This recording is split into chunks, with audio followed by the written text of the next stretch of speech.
welcome to the humanity where we do the things with the stuff for the people. I am Matt. Can you not hear me? Hmm. Motherfucker. Are we here? Can you not hear me? Sorry, for some reason on my end, at least, it seems like everything just kind of completely froze. They are listening. Let's see. See, can you hear me, Matt? Can you hear me? Can you hear me? Can you hear me? Yeah, I'm sorry. It seems like my computer, if anyone can hear me right now, my computer is just completely wigging out right now. Can you hear me? So, I lost everything. There we go. Can you hear me? Yes. Sorry, my Okay. earbud just completely disconnected. So, yeah, sorry about that, folks. I don't know if everybody heard me do the introduction or not. So I'm going to run through it again real fast. I sure didn't. So. Hello. Welcome to the humanity where we do the things with the stuff for the people. I am Matt. And I am Tommy, finally. You're welcome. Thanks for joining us. Sorry about the little hiccup of a start we had there. But yeah, thanks. Looks like hardly anyone's watching yet anyway. We have an audience of stragglers, and we appreciate that about you. We can relate in a lot of ways. I guess executive dysfunction attracts. Or maybe you people just have lives. I don't know. That doesn't really apply to us. But anyway, so yeah, tonight, at least according to what I have it titled at the moment, may change if I only because I couldn't think of anything better. But yeah, tonight is the one where we talk about fascism. Because as we mentioned last week, for the month of June being Pride Month, which also real quick got to show off the new drip. Also, and if anyone follows me on Facebook, you may recognize the shirt because I finally made another one of my drumming videos. The one that I'm actually really proud of. This one I'm playing along with that one song that I sent you, Matt, by that like Russian folk metal band called like Meshera or Mescara. I don't know how to pronounce it, but really cool. So, like I said, I was really proud of it. So if you haven't watched it and you follow me on Facebook, please do. All right. Sorry, I'm messing anyway. with my stuff, everybody. Can you hear me at all? Or? Yeah, I can. Okay, cool. But yeah, I wore this in the video, so if people, I guess, want to see more of me wearing this shirt, they can watch that video. Anyway, as we mentioned last week, with it being June and Pride Month, like we're kind of making the show like for the month kind of like themed on like LGBTQIA plus type themes, I guess. Like last week we went to the old reliable, watching some apologist videos and a little Fox News even trying to talk about the gays, as it were. Watch out for those gays. Mm-hmm. That's what the videos were saying. Yeah. They're still out to get you. See, I just watch out for them because some of them are my friends and they're like some of the few people I actually see in real life. So I try to watch out for them regularly. So I can be like, hey, it's you. But yeah, but with the goings on recently, specifically out in LA and what seems to be unfortunately spreading to like other parts, well, I guess parts of it are fortunate in that there are protests, but unfortunate in what the protests are about and the response to the protests, specifically centering around like the actions of ICE and other federal agencies with regards to immigrants and how they're just not doing the good or illegal in a lot of cases. So yeah, but with all the things going on with that, we're like, I kind of have to talk about it because if I know Matt, I know his brain has been very much focused on that several days or however long it's been going. I've seen But so many videos. yeah, so that'll be first drink tonight. Hey, what up, Kiff? Good to see you, or at least good to see your name under some emojis. And for me, that's a representation of you. But yeah, so that'll be first drink. Second drink, I figured, because we might just need a little bit of a palate cleanser, and which I don't know how much of a palate cleanser this will be, but maybe something a little, hopefully, lighter. I might as well just go back to some more reacting to videos of Christians trying to understand World. gays. People, Yeah. Yeah. things that aren't them. Right. Or things that are a lot of them, but they maybe wish weren't. Um, Oh, I like it when people wish weren't. but yes, but before we get to that, what are we drinking tonight? Speaking of first drink. Still no alcohol. Mm, And right. man, it might be a while. Because I'm Mm, going to be doing physical therapy, so I might need to be on the muscle relaxers for a mm, while and the yeah. other nerve medicine. So, Hmm. I have black cherry soda from Root Naturals. Where are you from? Cincinnati, Ohio. Oh, nice. Local. Montgomery Road. Hmm. I've been on that road. 242. Is that Blue Ash? Or I don't know. 5242? Yeah, I don't Man. know. I was in Blue Ash recently. Not fitting in. It was great. Yeah. If you go to a Uh, restaurant there, oh, well, since it closed down Blue Ash Chili, if you go to almost any restaurant there, you kind of feel out of place. If you're not yeah. from, I don't know, whitey McUpper classes. Silly honkies. So anyway, so I can drink the alcohols. I guess on the show for now, I'm drinking for two. Ah, Um, so tonight, um, I'm just going with bourbon.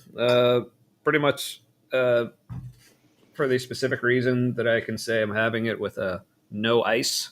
Ha! Get it?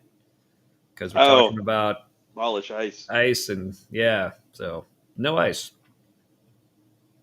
Yeah, we used to function without ice Hmm. as Yeah. as a thing. When were they? When did they become a thing? I don't know, like 2005 or some shit. Yeah. It was a creation of post 9/11 reaction stuff, No. Yeah. Part of that all which I think was like thing.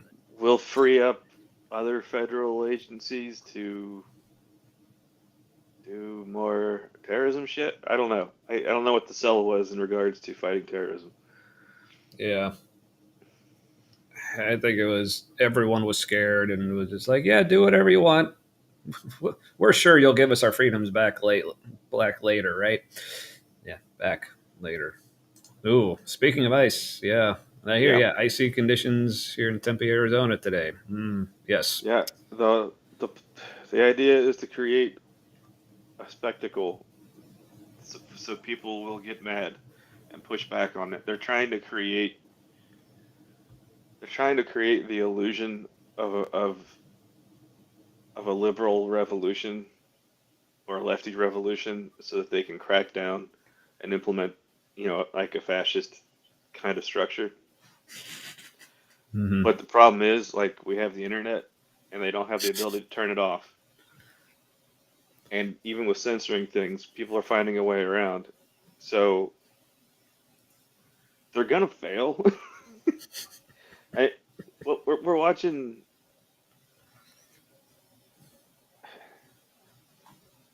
like the best colonialism has to offer cosplaying. Mm. Yep. This is Like they're operating yeah. for like in like a slightly make believe version of reality, and so they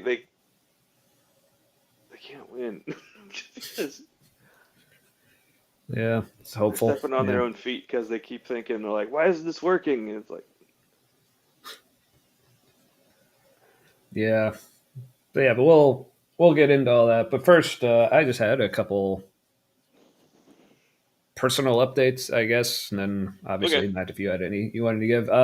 So I mentioned earlier, finally did another for people. This is mostly for people who follow me on Facebook. Finally did another of my drumming videos. I was super proud of this one. So people go check it out. But also, speaking of videos, something I started doing today recently, actually per my therapist recommendation, because I was talking to her about the weekly Sunday videos I do. Like I put them here like on the humanity page, like on YouTube and Facebook, but also just on my personal Facebook page and Instagram. Um, just just a little Sunday morning me giving my thoughts on various things about Christianity, religion, all that. Those seem to be going pretty well. I've enjoyed doing them. People seem to enjoy watching them. I'm getting some interesting comments on YouTube from some Christians who apparently disagree.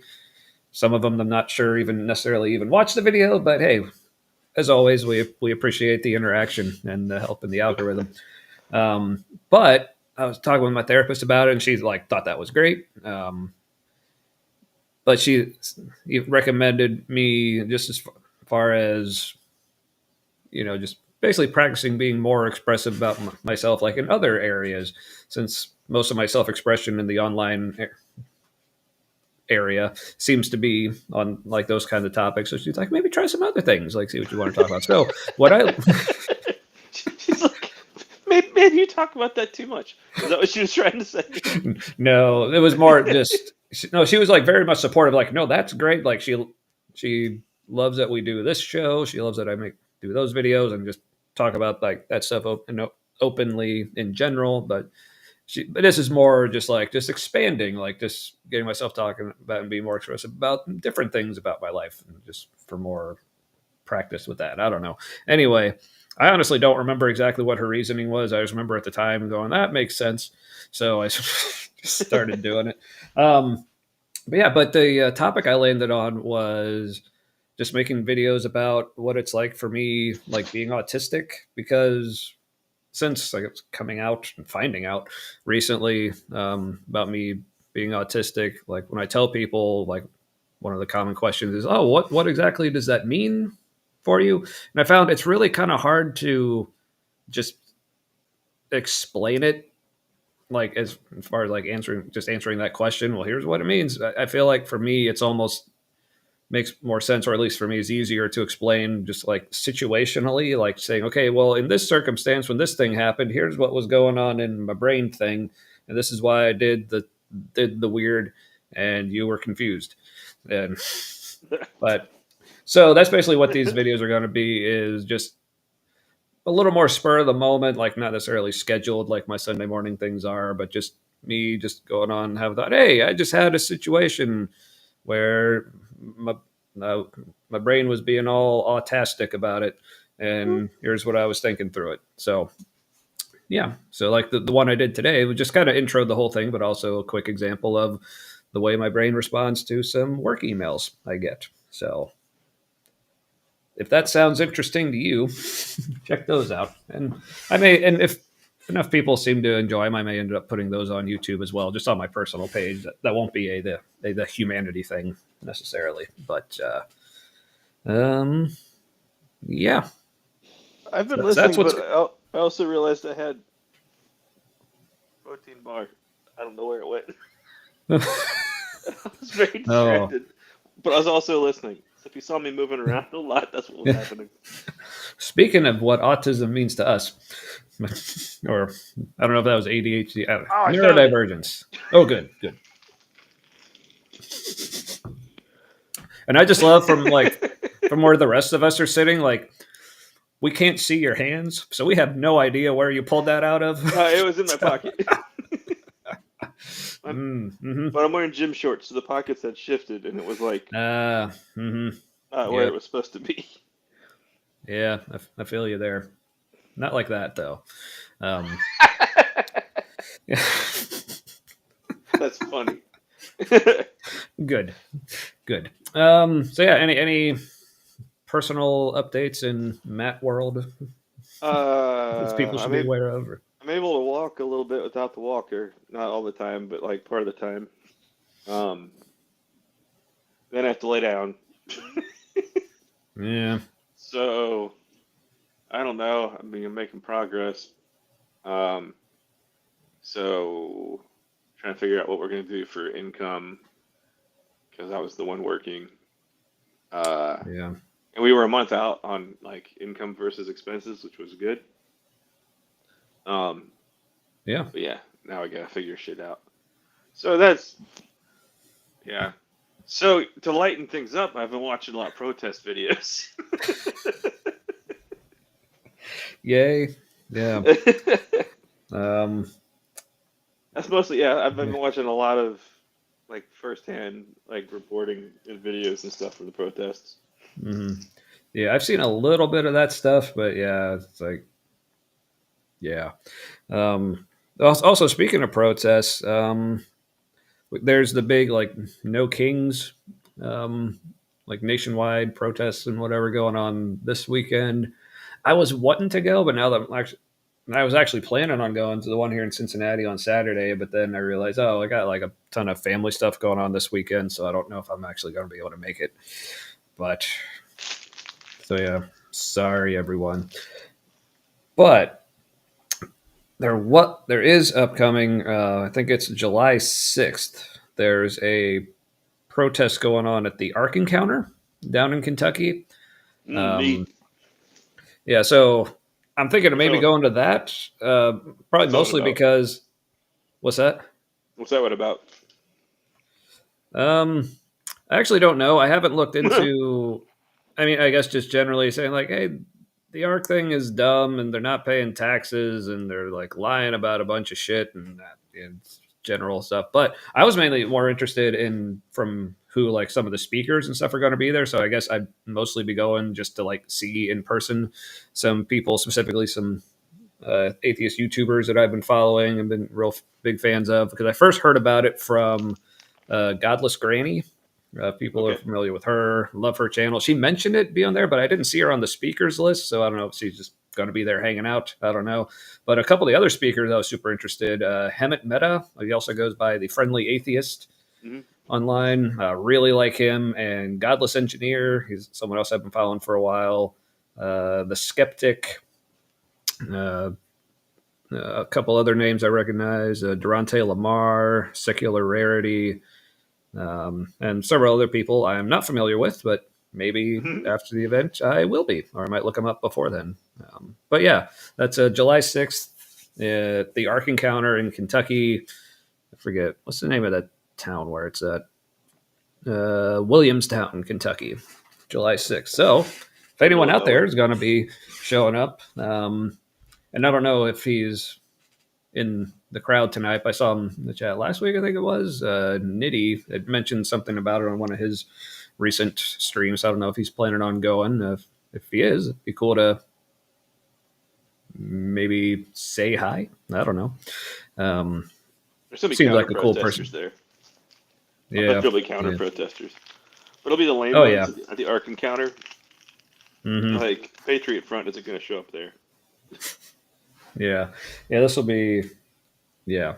So, anyway, so if anyone else is potentially interested in that, let me know. Like I said, I still don't know for sure if I'm going, but would definitely like to. So, anyway, I think that's all I had before we get into the things. So, yeah, as I said, like the show called it, at least for now, the one where we talk about fascism. So Matt had the great idea before we really get into it, maybe just kind of define some terms, just talk about what we're talking about. So take it away. Oh, well, here's the thing. I can look it up, but my video is gonna bounce around. Yeah. So, Well, actually, you just went away. So oh, well, that works too. yeah, it'll save us the motion sickness, I guess. You can still hear me though, right? Yes. Yeah. All right. Fascism Yes. is a far-right, authoritarian, and ultranationalist political ideology and movement. It is characterized by a dictatorial leader, centralized autocracy, militarism, forcible suppression of. I can open the rest of Wikipedia. Suppression of opposition, belief in a natural social hierarchy, subordination of individual interests for the perceived interest of the nation or race, and strong regimentation of society and the economy. It's opposed to like communism, democracy, liberalism, pluralism, and socialism. It's the far right on the traditional left-right spectrum. So we are definitely more in common with that than not right now. uh, Fuck, I can't. All right, you came back right as I got this little ticker going. It just says Matt is temporarily the void. Don't panic. So you were just a black screen while you were reading. So all right, so I got that ready. So if you need to look something up again. So, oh, okay. Well, but speaking of whether or not people here, Kip Davis is here. So welcome, Dr. Kip. Well, he's here. Yeah. It's like, well, it's like, well, just fuck it all. And, oh, well. Yes. So on the spectrum of like not fascism to fascism, we're definitely like more. Speaking on the right, we're more on the right of that line, that middle line now. Not. Yeah. They definitely. It's clear they definitely aspire to be there. Yeah. At least a lot of them. Yeah, because that's something else I want to we can get into a little bit is my thoughts on exactly like where Trump, like specifically like where his head is in all of this and like what his intentions are, like if his head is anywhere these days. There's that. Yeah. Yeah, but also, but speaking of Dr. Kip and like anyone else we have in the audience, I know we at least have a few people who are not from around here, as far as not from the U.S.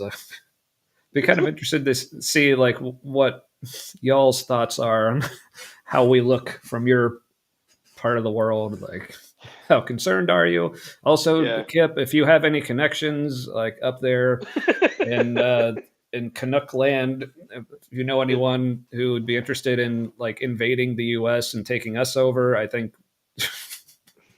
as much as Trump is trying to talk about like taking Canada over, I think most of us would actually prefer the opposite. So if you know anyone, I will gladly, welcome our northern overlords. So,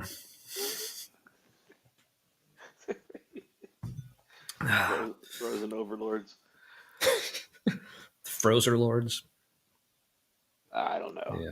Now, we'll say the stuff that's been on like the regular news, and the images that have gotten the most attention online, those are the flashiest parts of the protest. Mm-hmm. Most of the protest is not the edges where the exciting stuff is happening. It's people just hanging out in the middle doing shit.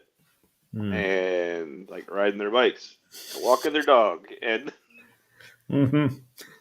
yeah, but this is good to know. I mean, it's a low bar, but it's good to know you're clearing it. So you better keep it that way too. Yeah, we're a cautionary tale. Yeah, I think maybe more than ever, like that illustration of how like living in Canada must feel like living in the apartment above a meth lab. I feel like that's just getting truer and truer. So, well, okay. Speaking of things that rev you up, all right.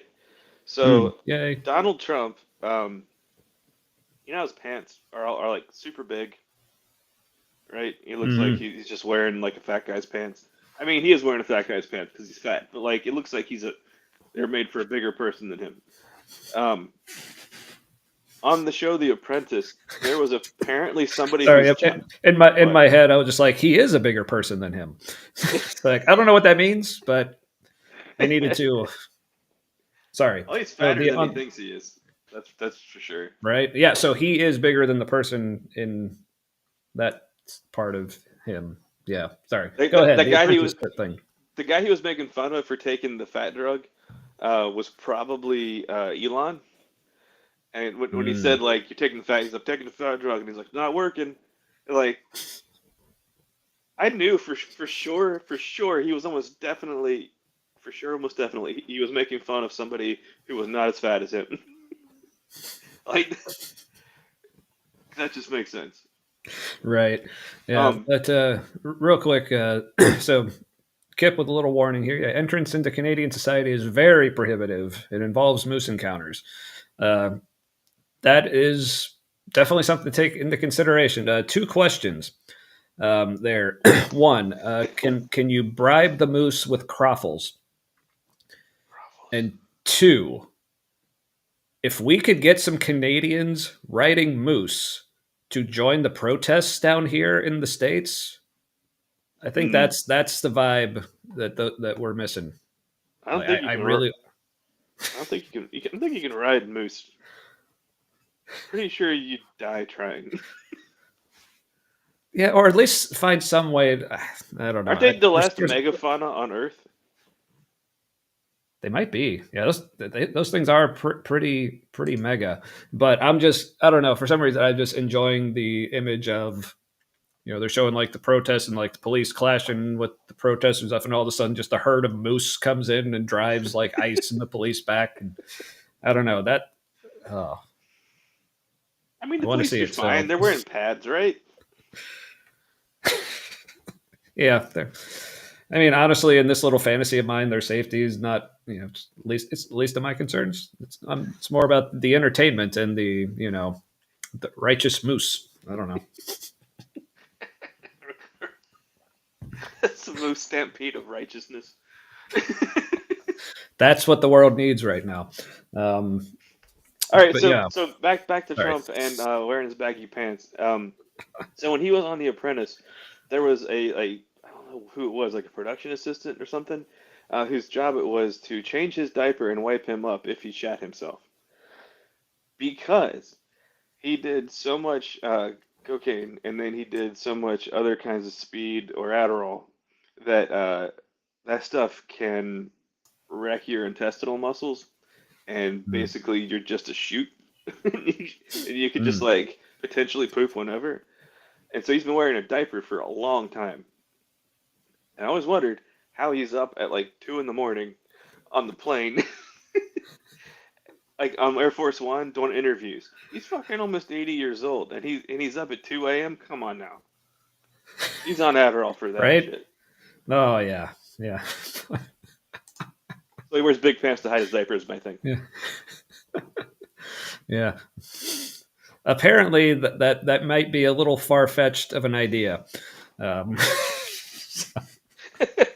don't know. Kip is an expert, and if there's one thing I appreciate about Kip and his expertise. I actually today watched your video you did with Michael Beverly recently, and one of the things I super appreciated about that, and this seems to be like the case with you and a lot of like actual experts in things, like how hesitant you were to speak like outside of your realm of expertise, which I always appreciate. But if you're this strong, like I have a feeling you know what you're talking about when it comes to the moose. So I'll that may just remain a dream, but hey, a boy can dream. Anyway, ooh, maybe we can AI that, like Mounties on mooses, the moose Mounties. I mean, man. If we can't make it real, we can make it AI. Yeah, see, that's one of the things that really convinces me that like there can't be a God. I mean, if it's possible for me to have that dream, but it to not be able to be realized, like there can be no good God who would allow that. That's all I gotta say. Well, all things are possible. All things are possible with God. Well, okay. People ask atheists, what would convince you to believe in God? If I see a Jesus a horde, Jesus and Dr. Kip on a herd of moose, just like Jesus was riding like the colt, like the horse and the donkey, according to the way like that story was written. If I could see Jesus and Dr. Kip, just the two of them, collectively riding a herd of moose to drive away ICE and like the police and the National Guard and the Marines or whoever else the fuck Trump's bringing in, then I will believe. What if they're on the same moose, and it's kind of like a little homage to that scene in the Three Amigos, where they're all three riding the same horse. Ah. It's just, remember that? I do. Yeah. Man. Man, you can tell how much we don't want to actually talk about the real topic tonight, but I love where this has been going. Yeah. No, it's been hard to watch. Are we going right into it now, or?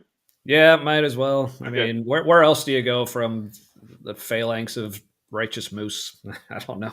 So there's a lot of theater happening around it. The flashy stuff, like the burning Waymo AI taxi things. That the cars that were burning, one of them was like I think a regular car in the intersection near the donut shop in that video. But the one where there was like 3 cars burning in a row, those were all Waymos, and they're robo taxis owned by Google. Oh, okay. Yeah, I didn't know what a Waymo was. Yeah, it's apparently something they're doing out there. They're launching it there. Coming soon to everywhere near you. And so that's a performative thing. Well, burning cars are flashy, so the anarchist types love doing that because they're trying to like rev things up. But it's also a performative protest because protesting like giant corporations, billionaires, over automation of things at the expense of people. Like, there's no reason to get rid of taxi cab drivers except it's cheaper for the people at the top. Like, that's the only great reason. Yeah, so that was performative. There's the flashy things that are happening. A lot of the stuff that's on the news is the stuff that happens between the accelerationist types at the front trying to get the cops to get aggressive. Some of them are like they're part of the accelerationists where they're trying to get videoed or photoed with a cop attacking them, but you often don't see the part before that where they're being asked to move back, and they just kept like refusing to move. And then it gets to a point where like the cops have had it and they do something stupid, but you don't see the part where the person tried to draw that out of them. Now at the same time, the cops will also retaliate if you throw a water bottle at them. They'll shoot you with a rubber bullet. Kind of different things. Yeah, a little bit. Apparently, they hate water bottles. They also, if you start celebrating in the middle of your protest, like a big celebration, ticks the cops off because if you're happy at the protest, there's like widespread happiness at a protest. That's more dangerous than people being mad. Because it's like saying we've won. Yeah, and they can't have that. You're trying to push us back, contain us, and here we are celebrating. Like, you've lost. You've already lost. So there's that kind of feeling, and I can't have that. Right.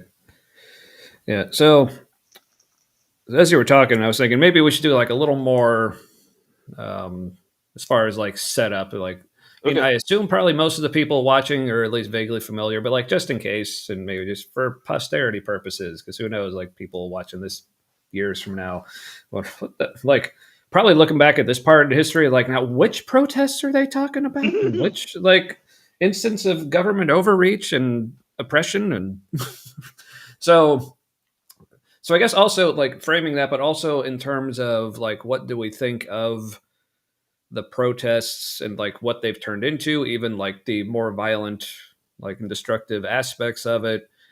Like, is that warranted? What do we think of this kind of protest as a tactic even like the peaceful side, like, does it actually do anything? Is it worth it? Are there other avenues to take? Just kind of what do we think about it? And hand gestures all around. So yeah, so for people unfamiliar, so all these protests, like, again, now Matt's been following this a lot more than I have, but I'll just start, I guess, like with my understanding is it's large, especially how they've started like in Los Angeles recently. It's been centered around the tactics used by ICE, where they're basically just going, like, hanging out at like immigration courts, like where immigrants are just go like to do their regular check-ins or whatever they do there. Basically, they're just hanging out, waiting for people to come into court, and then just taking them essentially, which Mm-hmm. is like, I mean, because as has been brought up by other people, like if their job was really supposed to be protecting us from like the dangerous immigrants, like they wouldn't just be going to courts and taking what are probably literally the safest ones, the ones who actually are like showing up for their court dates Right. and like following the procedures and everything. Like, you think they should, from what they tell us, all these immigrants are doing and why they're so dangerous, they should be out there like busting up like drug gangs or something like that, you know. But yeah, this Yeah. tactic just seems like a super lazy approach, almost like they're just wanting to look like, well, they're doing. Hey, we said we'd be deporting a bunch of people. Well, this is the easiest way to do it. I don't know. It's it's weird. It's like a just quickly on that last part about the laziness. It is the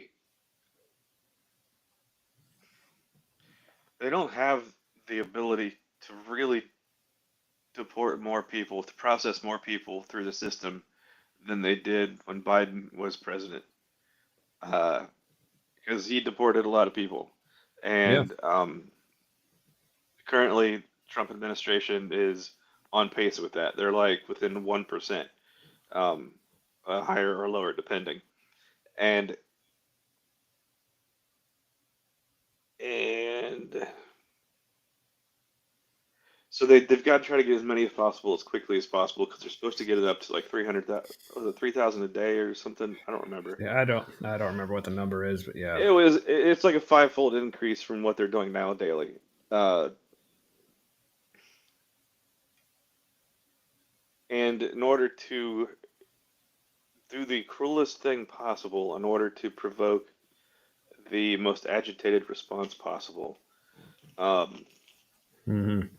Yeah. they've been going out in like their full tactical gear to round up regular people, which they wouldn't do before. They would do tactical gear to round up like actual dangerous criminals. Um, People would be Mm-hmm. probably dressed more in like bulletproof vests and just like regular cop stuff, but more low key, Mm-hmm. like kind of like a vest over like a polo shirt, you know? Right. um, Right. yeah, and they would do it more like somewhere where it wasn't as flashy. They're also doing things like trying to go to schools to do wellness checks with immigrants' kids, Mm-hmm. um, telling the school staff that their parents told them this, like gave their approval, saying this was okay to do. Um, they're not wearing badges, and they're not wearing any kind of like identification. If you ask them for identification, they usually leave. Um, and they're Mm. wearing plain clothes. They arrive in plain cars, sometimes without license plates. Hmm. There's all kinds of things going on where this is what you do if you want to make it okay for regular ass people to try this shit. Hmm. Yeah. And Which there is was a not. very Yeah. yeah, because how else would you get 5 times as many people? Like maybe Right. just random assholes get some tactical vests or shit and start rounding people up and dropping them off at ICE offices. Right. Yeah, especially if you just want to make it look like you're doing something. But speaking of doing something, hopefully more productive, as Kiff says here, he's like, yeah, why don't they start with the Aryan Brotherhood in Texas? 3,500 members doing the worst things. Like, yeah, I mean, especially if Yep. I mean, we've learned that they're super concerned about people who are in gangs. It's like, well, we got the Aryan Brotherhood, we got the KKK, like all kinds of like actually dangerous gangs here in the States that you're like super concerned with. Is like, I don't know, it's the problem that you don't want to treat your voting base like that. That's Yeah. my suspicion. Um, yeah. Yeah, they've been doing all kinds of illegal shit. Well, ICE has never been seemed super interested in anybody except the darker immigrants. Uh, Yeah, see, we'll take white South African refugees, no problem. But yeah, yep. I don't, it's been hard to watch. The tactics of there's some decent tactics that the cops are using, like the corralling of the protesters to like move them to a different area. Like that all is pretty decent. However, they haven't really been the videos I've been watching. They haven't really been communicating with the crowds. And so when they're going to start moving the crowd, the way the crowd finds out about that is they fire rubber bullets and flashbangs. mm, Um, yeah, there's and better ways to communicate. and the one I was Yeah. watching today was in the middle of the day, and right, so there were like kids there and like elderly people and like high school kids and like people with their dogs because it was super chill and with no announcement to clear the street or that it was declared an illegal protest. They just started moving people away from the federal building. And Mm, if the press aren't where they want them, instead of like announcing on a bullhorn or some shit to tell them where to go, they just start firing rubber bullets at them to get them to move. And those can and have killed people. yeah. They can break bones. They can cause like depending on where you get hit, how close, like internal organ damage. If you get hit like in the gut Hmm. and soft areas, Yeah. uh, it's messed up. So there's a combination of like good tactics and some dystopian shit. Yeah. But I was going to say, with a little too much of the dystopian, but I mean, any amount is too much. Um, yeah. So, man.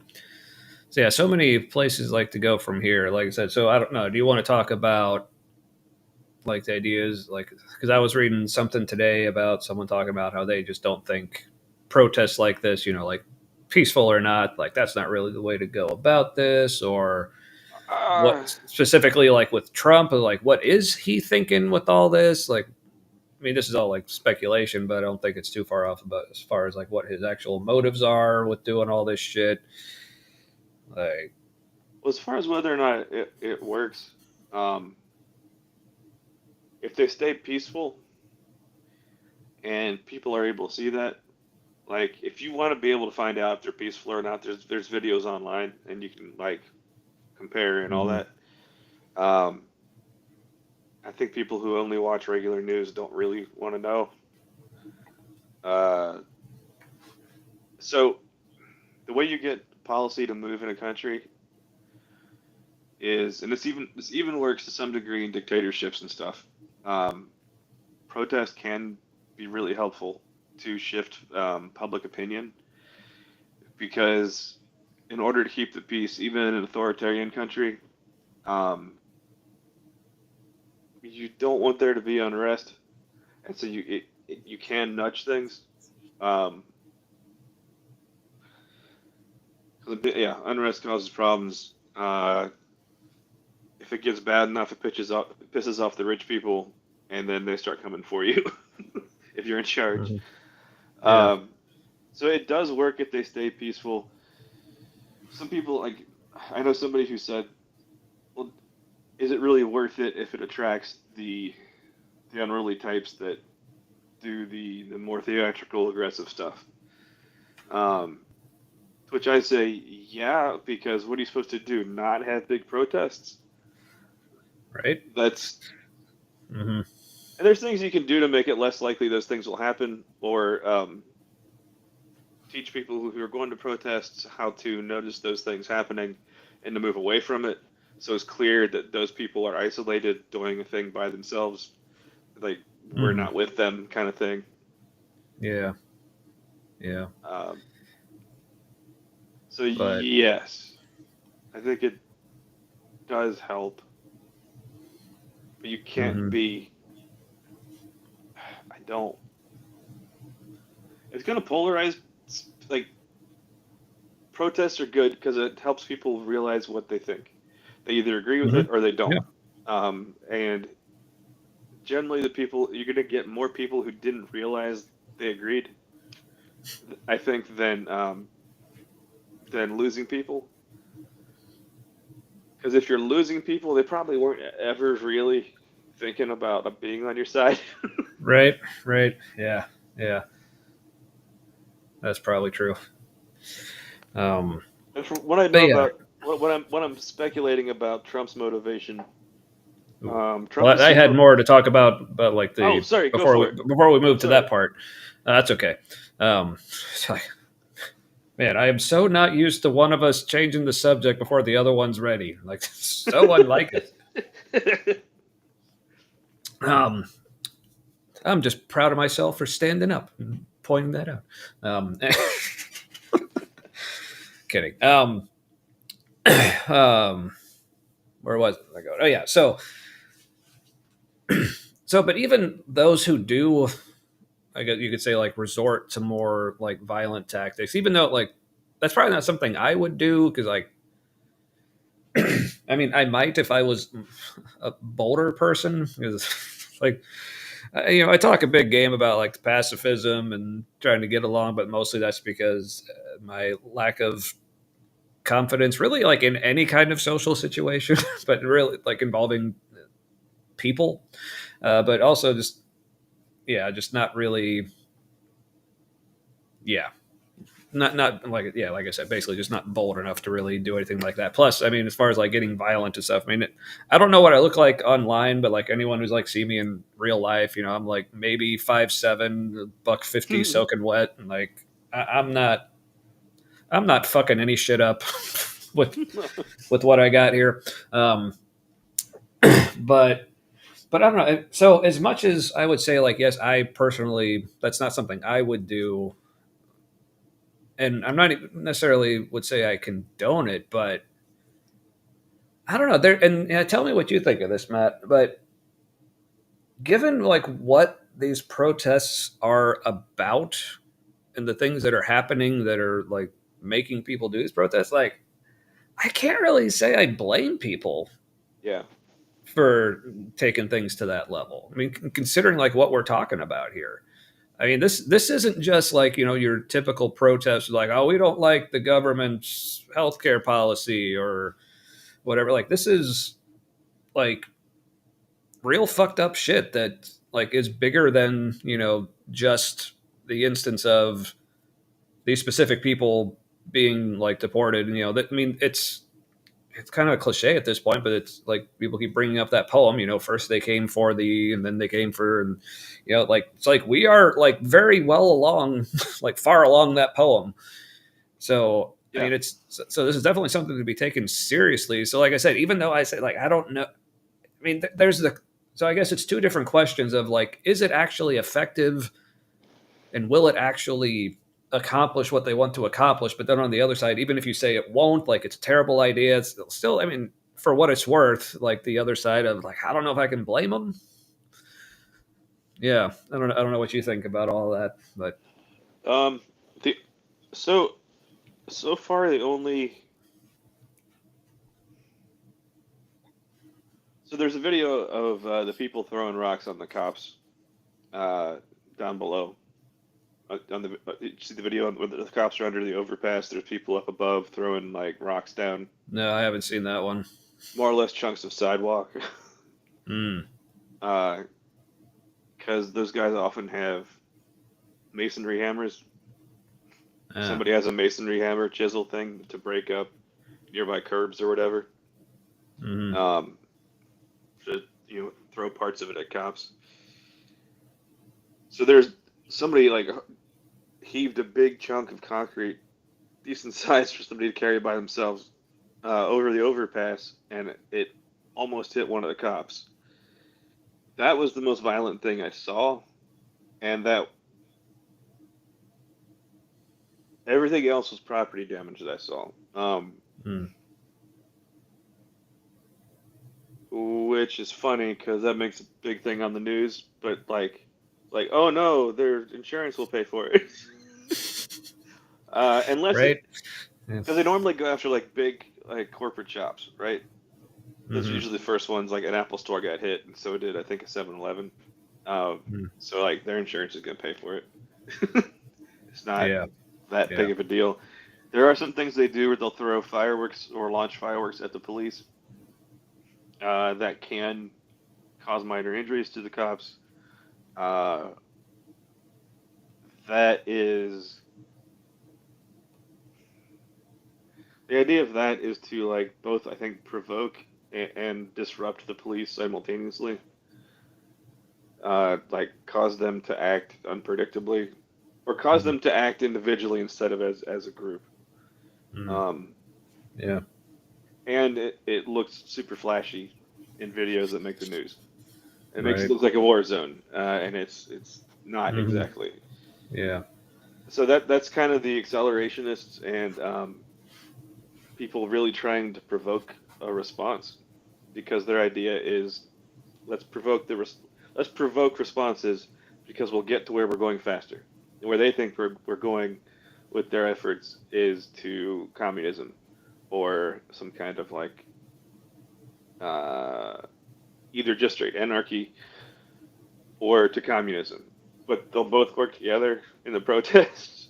Like they can't both win in the end. I don't know. I mean, apparently anarcho-communism is a thing.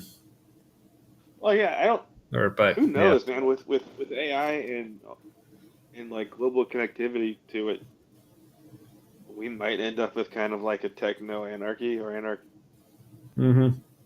where things are just organized by the algorithm and AI. Yeah, who knows? But yeah.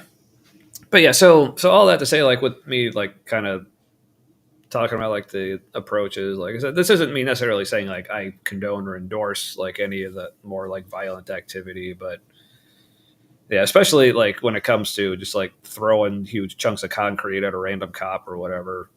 No, that's not gonna. Yeah. Well, it's not gonna do anything good, and we don't want to hurt the police that bad. Yeah. Because also, I mean, well, I guess next question is speaking of like the videos and stuff coming out. Were you wanting to actually look at any videos stuff tonight, or just not bother with that? Or I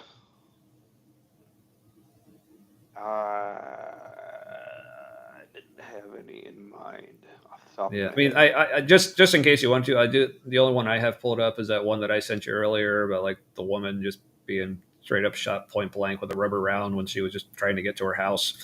Actually, sent to me by Kiff earlier, but yeah, we can watch that. We can, since I've seen that while you're watching that, I can pull and I'll be listening to it. I'll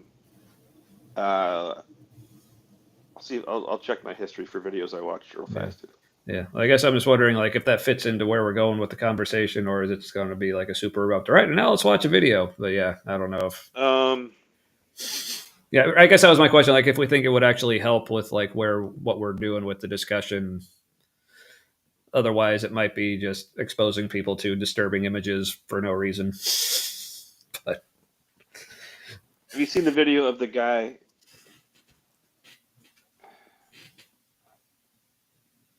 Of the guy giving like a speech to the National Guard? I don't think so. Okay. There's a resident like getting all like non-toxic masculinity on him. Nice. Let me see if I can find that. Okay. Made the void again. All right. Oh, now I can. There. Now I got to use for this again. Sweet. Into void again. So now the void's screaming at me. I don't know what to do. Yeah. But yeah, I mean, but so I guess we can talk like since if we're going to be like watching different like videos about like what like not just like the police or whether it's the National Guard, we can this kind of goes into since like Trump is causing a lot of these things to happen, by bringing in, first of all, just making ICE do what they were doing in these areas to begin with. And then now that things are escalating, that he's bringing in the National Guard, and now I guess he's talked about bringing in the Marines. I haven't been following that as much to see, like, I've heard there were like rumors and reports about like Marines being deployed, but at least from what I've seen, and again, I haven't been following it too closely, but haven't seen too much like, as far as like whether that's actually happening or not. But yeah, no, I see you just texted me something here. But yeah, so that'll take me a second to get that to a place where I can actually do a thing with it. But sorry. But yeah. No, hold on. Sorry. Back to the chat here. So good to hear from our good buddy and former guest and friend of the show and just friend in real life, Eric Barnes, says the only thing hurt in these protests are the protesters and cop pride. Can't hear anything yet, motherfucker. And Waymos. So, yep, that is correct, sir. I guess Matt's ears are just now in the void now. But where was I? Yeah. So as far as like the things that like Trump's doing, so I guess maybe one of the things that these videos shows is just the oh, let's see, is he back? And he's back. Me? Yes. And can you hear me now? And yes. Okay. Can you hear me? All right. Yes, I can. Sorry about that. We could hear you before, but apparently Barnes, who lives in the LA area, he says Marines are here. So are they just? So last I heard, they were just staged somewhere because they can't do very much except protect federal property. Is that still what's going on with that? Yeah. All right. Yeah. Barnes looks like Barnes linked an article here about it. Unfortunately, on my end, I can't actually click on the link. But for anyone, I guess in the chat, you could probably click on that. Check that out. But yeah. Thanks, Barnes. Good to hear from you. For informative and other reasons, I guess. I was not able to hear what he said because my audio was gone for a bit. You read what he said. He just said, the only thing hurting these protests are protesters and cop pride and Waymos. So, yeah. Where was that going? I don't know. Yes. Yeah, so did we want to bother like actually showing any videos or just tell people like if you want to see, you can look it up or...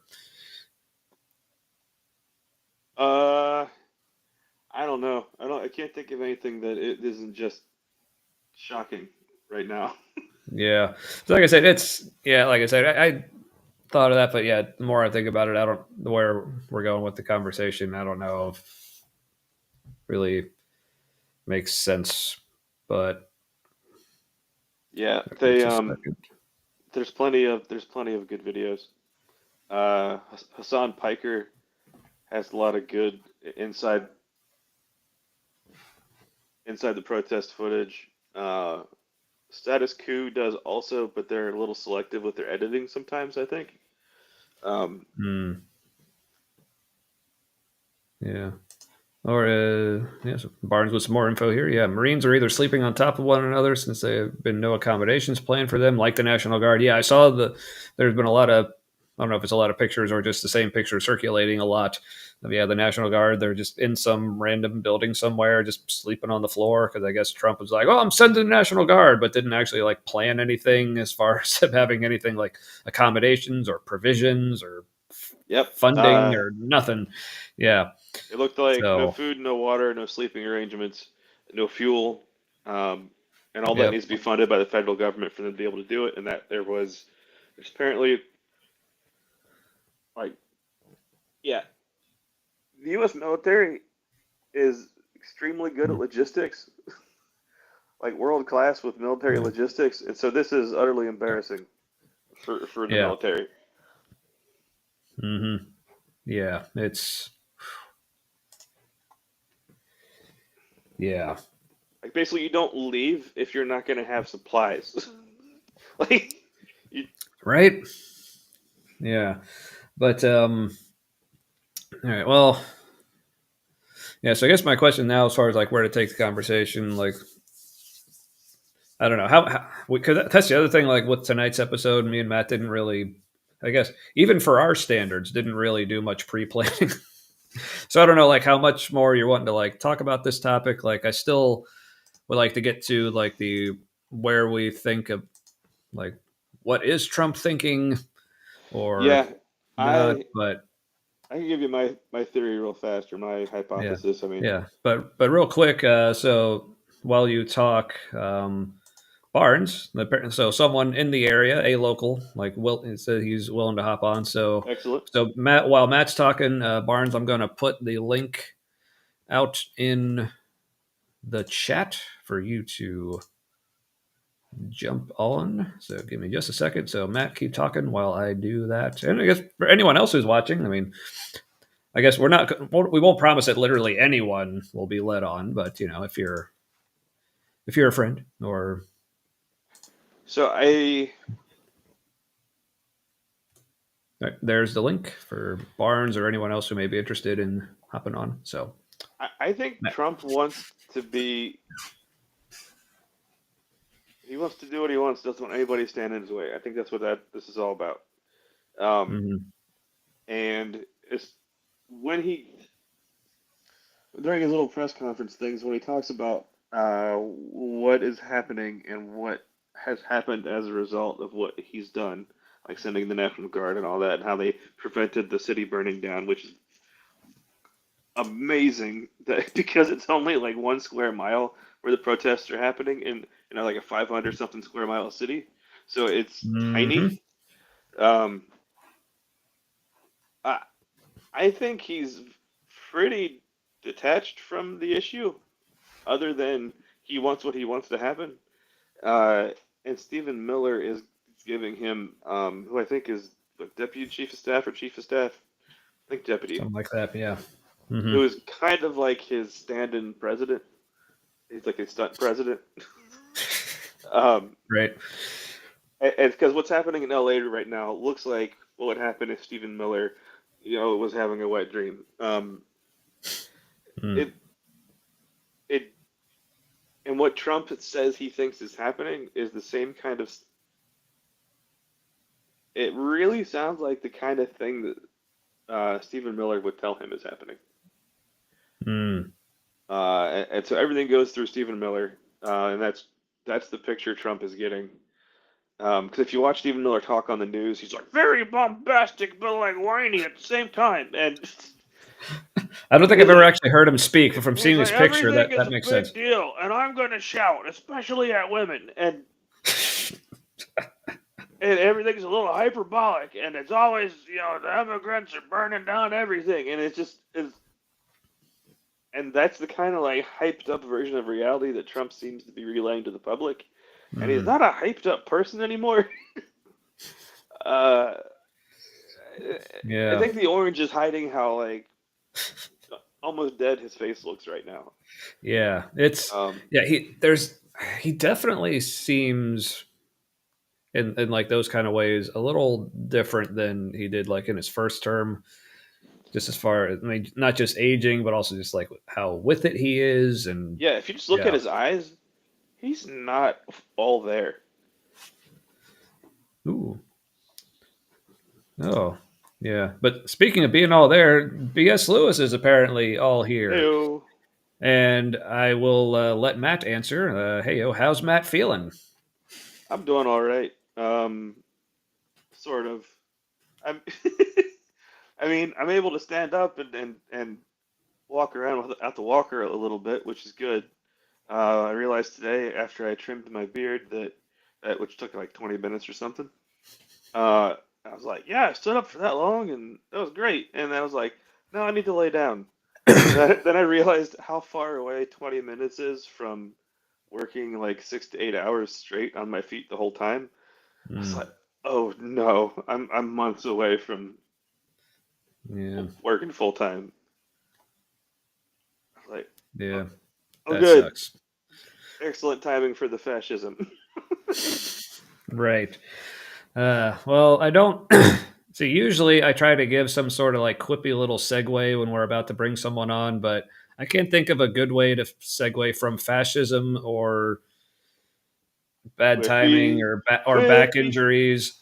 But we'll just pretend I have a great segue to our good buddy Eric Barnes. Hello. Hello, Matt. I'm catching up. Something happened? Yes, I had a Oh, your disc. back surgery.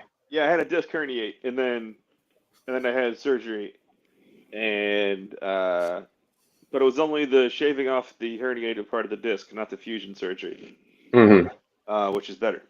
Yes. But it's still going to be quite a bit of recovery and stuff. To where Yeah, because it's your spine. So yes. Yeah, I mean it's kind of important for doing anything but laying down. Right. Kind of attached to everything. So For real. yeah. Well, speedy recovery, but know that progress is progress, right? Yep. I was listening. Yeah, you can't be on your feet for 6 to 8 hours, but you were for 20 minutes. So maybe next week 40 minutes. And then the following week 2 episodes of The Last of Us. And or however you want to measure it. It's like, because we're Americans, we'll use literally anything but the metric system. So yeah. We'll use anything but the stuff that actually works for countries outside of us. Yeah, we'll get there eventually after we tried everything else. Yep. After scorched earth, yeah. No, we're just doing the same old shit that Europe did 200 plus years ago. We're just following, Anyway, we're a pretty young country. Like we are, but we should know better. But we don't like learning from history. Yep. If there's one thing that we learn from history is that we don't learn from history. So yeah. So Barnes. You're a knowledgeable local. For people who aren't familiar with you, I've survived all the fiery riots and plunder and destruction and looting in every corner. So much so that it interfered when I went to grab coffee, when I went to go thrifting earlier today, when I went to the park for a walk, when I went, it was just pure and utter destruction and madness to the point that I was able to get to where I needed to go within the same amount of time anywhere. Now, I appreciate you like putting such a bright spin and like a happy face on all this, but I'm sure like by park you mean like Mad Maxian hellscape. Like that's what you mean, right? What I mean is if you're referring to the fact that I ran out of water because I didn't fill up my thing and I had to go over to the snack station to get a bottle of water. Yes, it was pure hell. Man. You didn't prepare. You had to prepare me for news like that, Barnes. Listen, I should have prepared. I really should have. You should go bag, Barnes. To go bag. I should have filled out. I should have filled my go bag. Yeah. Instead of going to Whole Foods. Yeah, so for people who aren't familiar with you or where you're at, so I don't remember where exactly you are, but you're in the LA area. I am in Sherman Oaks, California, which is classified under the great thing called Los Angeles. Los Angeles is I don't know if you all know this. Los Angeles is pretty damn big. To the point at which I had to point out to family members, here's a map of all that it is. Here's where the protests are happening in this little circle. But no, I am in. I am currently in Sherman Oaks, California, which is again being American and going and talking about distance through time. I'm 20 minutes from downtown LA, 20 minutes from Santa Monica. It's kind of a weird hub of where you actually want to go. Right. In the city. Yeah, I can kind of relate, like living in like West Price Hill or pretty much anywhere on the west side of Cincinnati here, as you may remember, Barnes, from your time here. Like over here, like we're at least 20 minutes from anywhere. Mm-hmm. So yeah, it's similar. And no, this I hopped on and I heard you guys talk about it a little bit, so pardon if I'm repeating things that you've already have made, but I'll just further confirm. Yeah, I was gonna say if you are repeating things we've already said, it'll be like bolstering and fair, having gravitas, if you will. I don't post on Facebook much anymore, as you know. I felt compelled to post a very long and heartfelt message.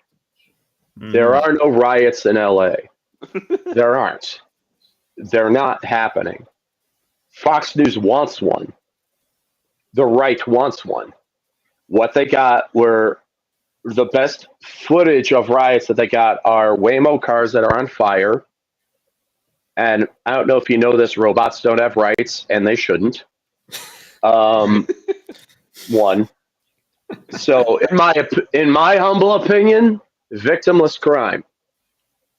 We were talking about like all these like companies, like they have insurance to cover this shit. Well, it does. Here's the thing: it all depends. The problem is that we've gotten violent confused with property damage. Yeah, and those are two violence to property. In my opinion, those are very different. Right. Right. Yeah, I'd say again to juxtapose like the riots, protests. Like to juxtapose those with the things that they are in protest against, like that's where the violence is happening. Yes, like, and the things that ICE is doing. Yeah, and even then, there's been more property destruction, looting, and even acts of physical violence when the Lakers win or when the Lakers lose than there have been during this. They'll burn cars then too.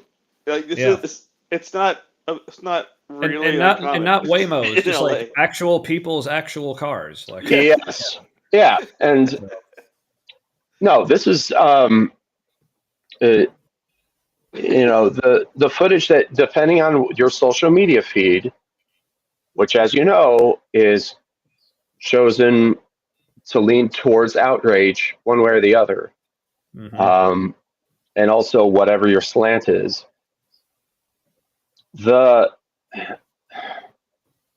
Guys, there's line dancing. Okay, yeah, I saw that today. There's line dancing. There's music. There's walking. There's talking.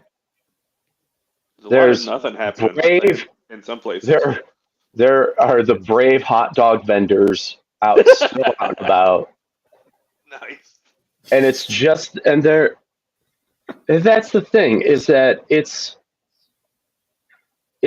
Stephen Miller just wanting to.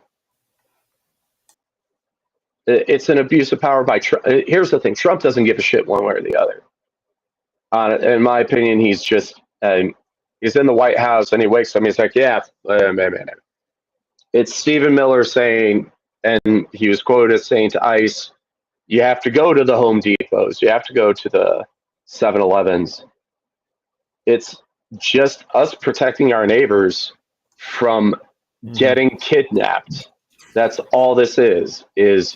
I'm not going to say legalized kidnapping because that's up for the courts, but that's what it is. It's kidnapping. These ICE officers, they don't show badges. They are masked. They don't show anything. For all we know, these could be just regular ass white bigots. That's what it could. It could not necessarily be ICE agents. That's the issue. That's the problem. And I think that's the thing. Like they don't have badges. Like they're all they're all masked and everything. Yeah. Well, that's the thing. Even if you side with the deportations, even if you side with this monstrous movement, in my opinion, there are reasons why it's done in a certain way, and anything else is clandestine, and it's clandestine out in the open. I can at least respect, I don't. I have thoughts about regular police, but at least they, show identification, show the fact. Yeah, I'm a pig. Okay. Yeah, badge number on the outside, everything. Yep. Yeah, and all that, or something of that nature. And on top of that, they read rights to citizen and non-citizen alike. And every person has the right to due process. That's how we find that's how we find out whether people are guilty or not. There's no other crime in which, by the way, there's no other crime in which people are randomly taken off the street along with their children. Yeah. And kids in zip ties even. Yeah. That's what I'm saying. If I were to have a family and commit a murder, they don't round up my children too because daddy killed somebody. Right. Yep. They don't send them away. But when they did? To a detention center. 40s Germany. Yeah. Yeah, that's when they did. Yeah. Yeah. Oh yeah. Well. Yeah. No, this is all. I just realized that, like, the videos of ICE taking these people away, like, I haven't seen a single one where anybody got read their rights. Because they don't. They feel they don't have any. Right. And on top of that, that would put them in danger, Matt. Well, Have you thought about them being in danger? I say, suck it up, Buttercup. Like, you didn't. Yeah. That random guy in the Home Depot threw a plastic basket at their vehicle. My God. Oh no. Children.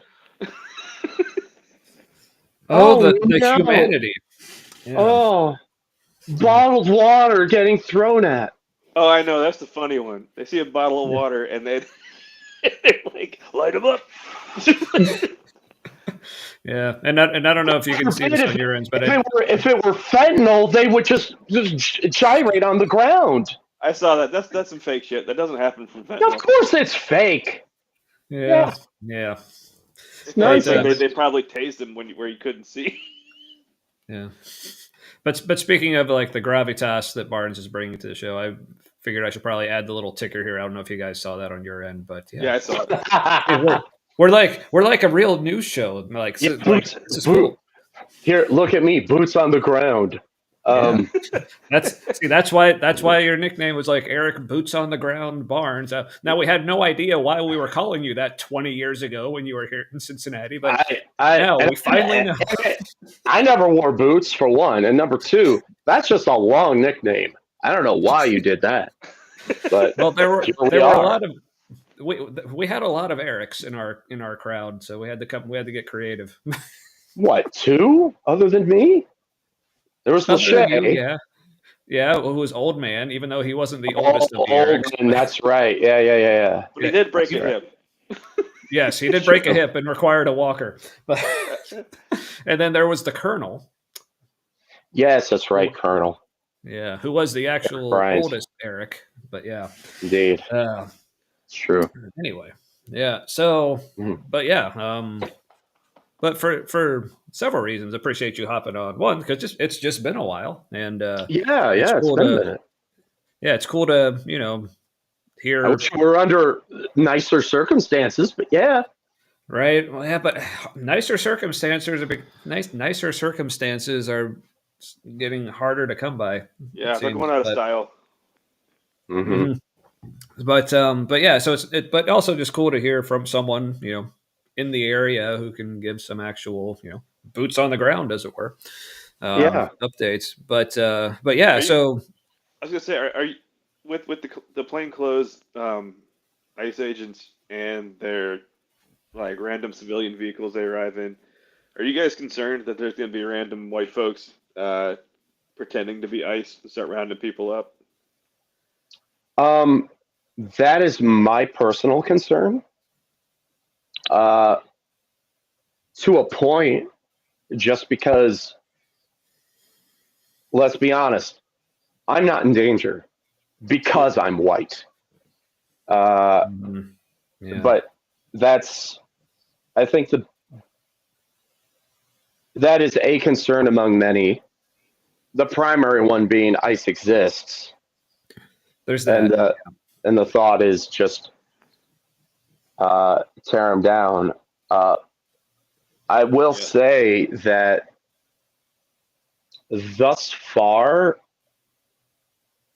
I don't know. Tides could turn uh, because a lot more folks are seeing the truth of the matter, which is that this is a bloated waste of time and money. Hmm. Uh, Donald Trump has also is sticking ICE onto other major cities, Yeah, Yeah, which hmm means Los I think there Angeles was gets some. more allies. yeah. Yeah, I think I was seeing there was some action on that in that regard, like in Austin today. I was seeing. I want to say also maybe Denver. I believe you're Yeah. correct. Like Austin, Denver, I believe Portland is in the mix. There were Mm, protests, decent sized protests in Chicago. I don't know if they were doing Yeah. raids there yet. yeah. Well, either in solidarity or there will be raids, and thus solidarity Yeah, will just happen. Right. Uh, Right.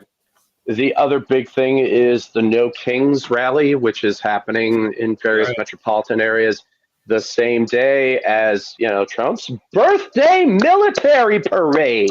who's a big boy? Um, Which I had. So I had a thought that I shared with Matt earlier today because I don't know if it was today or it was recently. Time kind of doesn't exist in my brain for like the past 5 years, but where he was talking about because obviously it's known like people are planning on showing up and like protest his little you know toddler tantrum yeah, parade, but and he's saying like basically any protesters and this like the phrasing here is very important. He said any protesters will be met with I don't know some kind of force like large force, extreme force. I don't know what yeah. his exact words No, were, he's threatening but Americans. yeah, but he said he didn't say rioters. He didn't say It's the violent anarchists. He protesters. said protesters will Yeah, be met with force. I'm no, like, because protesting has become associated. They're the same thing. yeah, Any form of yep. disruption. So here's my suggestion, and I think this could apply to like any of like the protests going on around the country, like the No King stuff, what's going on in LA and like all these cities now. Okay, just tell Trump, okay, look, we'll protest, but here's the deal.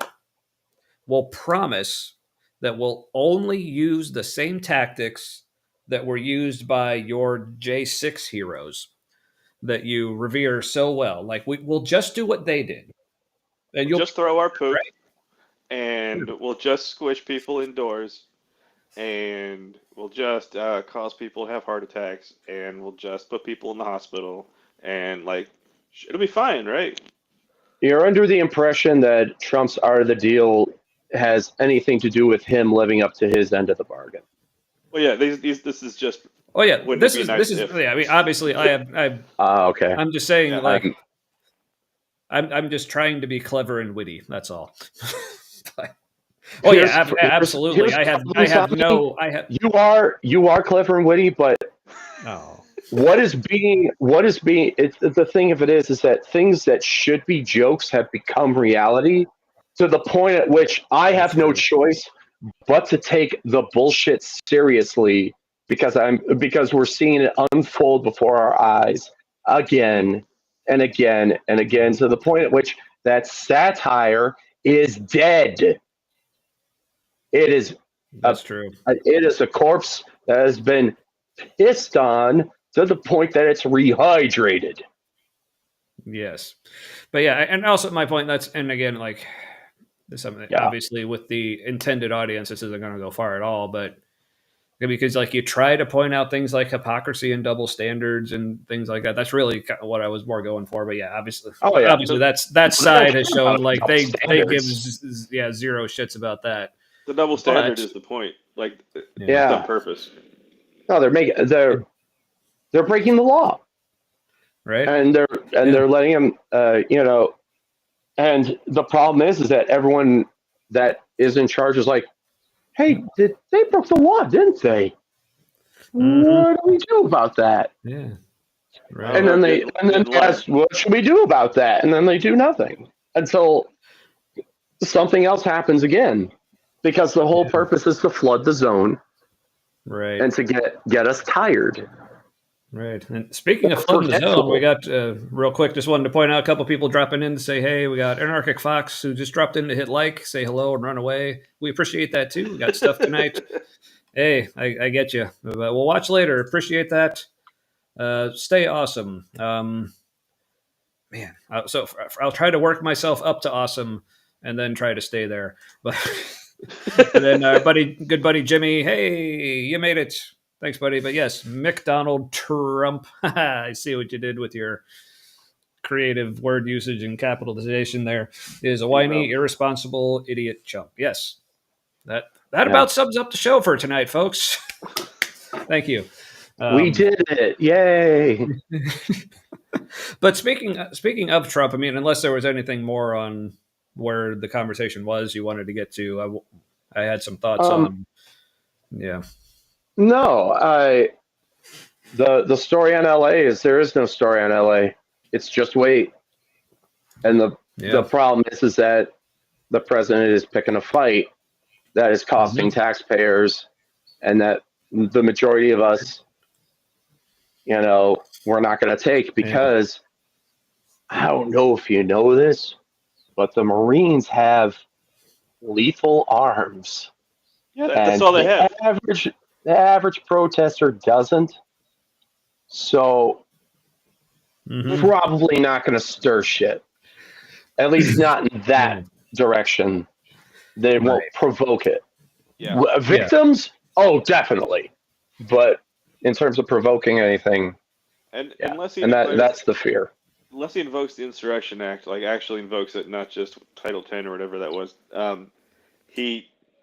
they can't use federal troops, like federalized troops or the military, to perform any law enforcement duties. Legally, they can't do that, and I don't think you'd be able to get them to do it even with an illegal order. So it's like, is he gonna declare an insurrection, or is he just gonna try and pull it off? Yeah. The answer is yes. It doesn't matter. He's going to do it whether he gets the approval or doesn't. Or at least he's going to try. Do you think the people in Los Angeles will turn violent enough? Enough people would get angry enough to join the people wearing all black on the edge of the protest, engaging police, to pull off convincing the American people that he needs to send in the military? Or do you think it's going to stay mostly peaceful, no matter how long the troops stay there? There will always be the handful that are frankly on drugs, or just provoke. Here's what the way I see it happening is not necessarily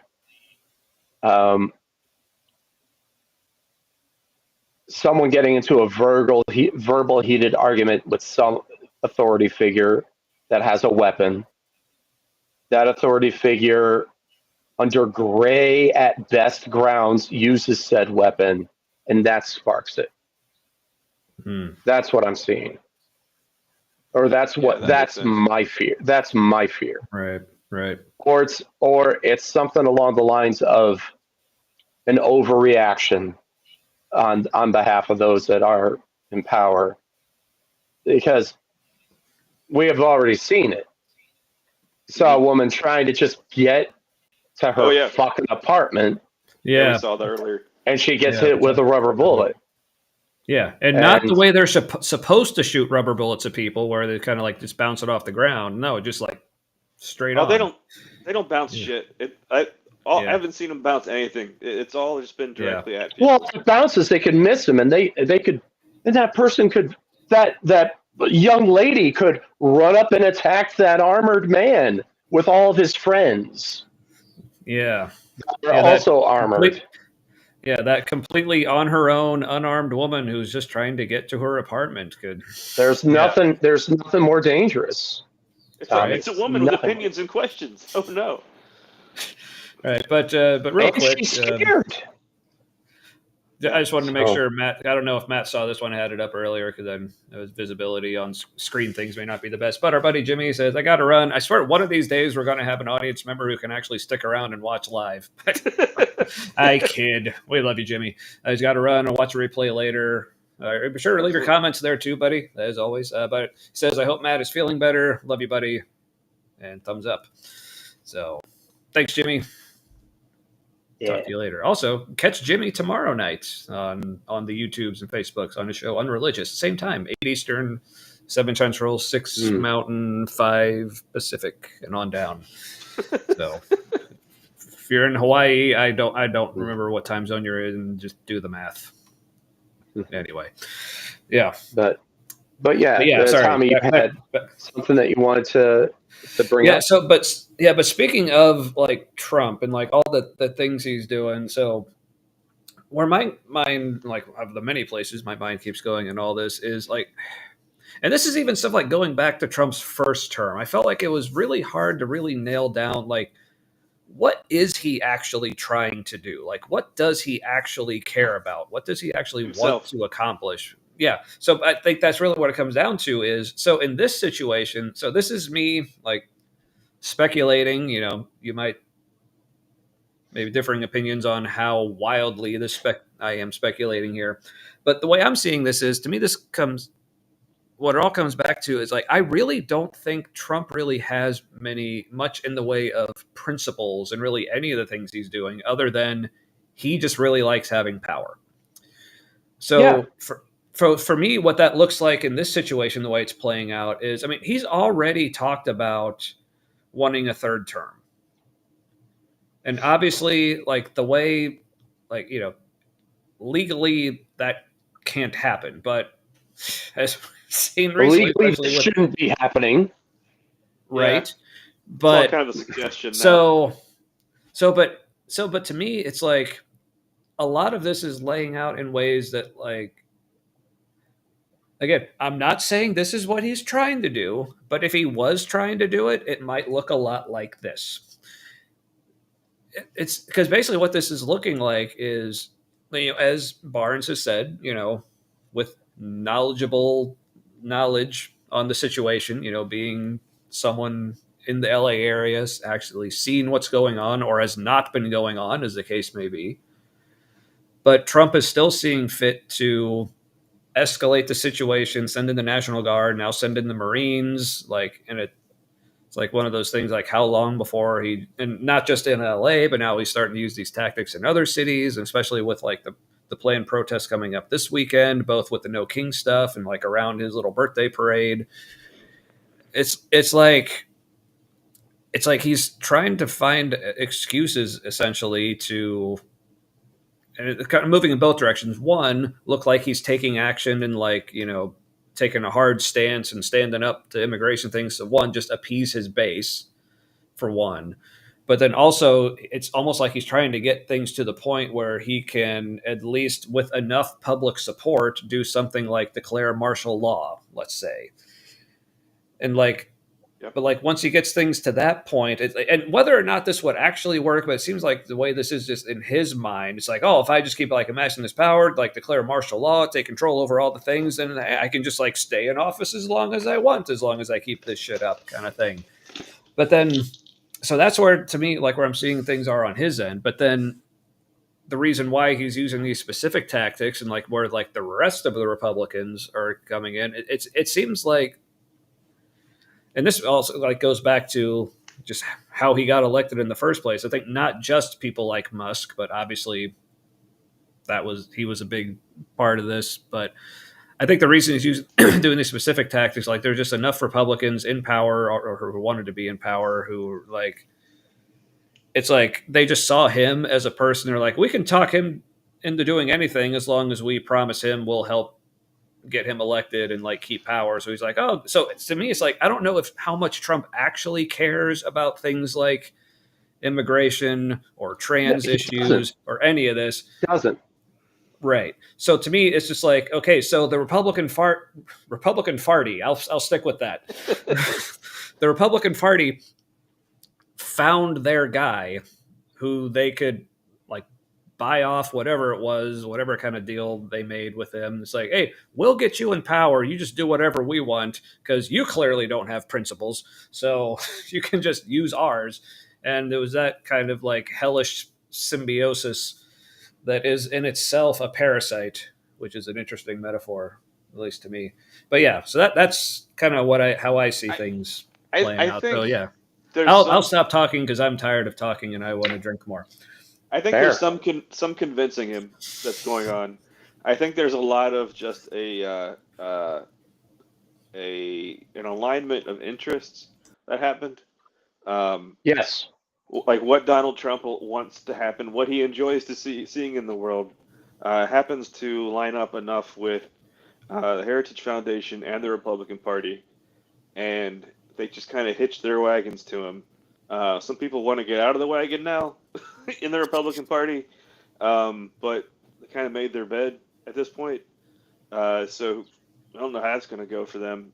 I think now that he's getting older, there is a lot more that's happening where his info stream he's getting from his advisors is getting more edited based on how little he seems to be interested in doing anything. Yeah. And so he's in that way he's being manipulated.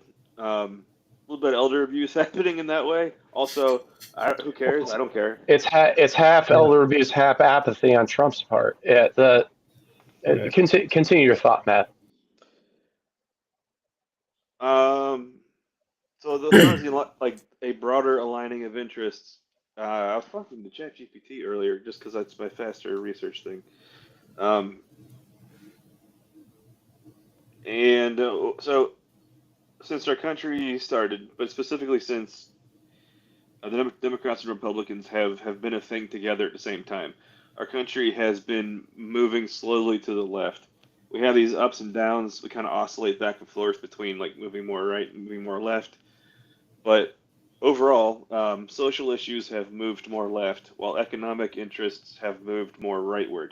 So now we're at this point where, in order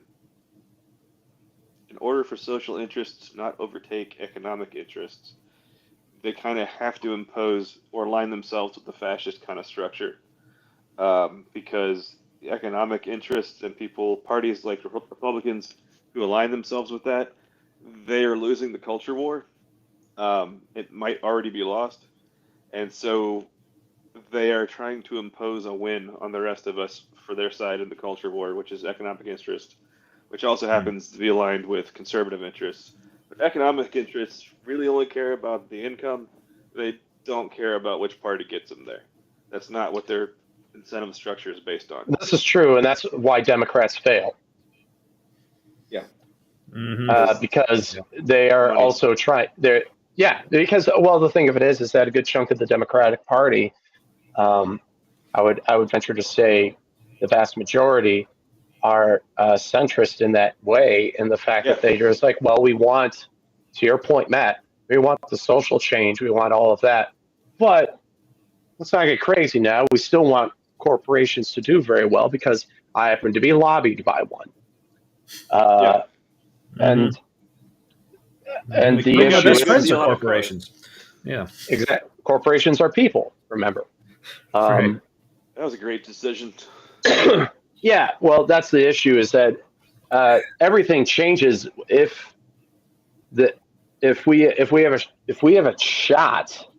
It would be if Citizens United gets overturned, and that's no longer a thing, which seems incredibly highly unlikely.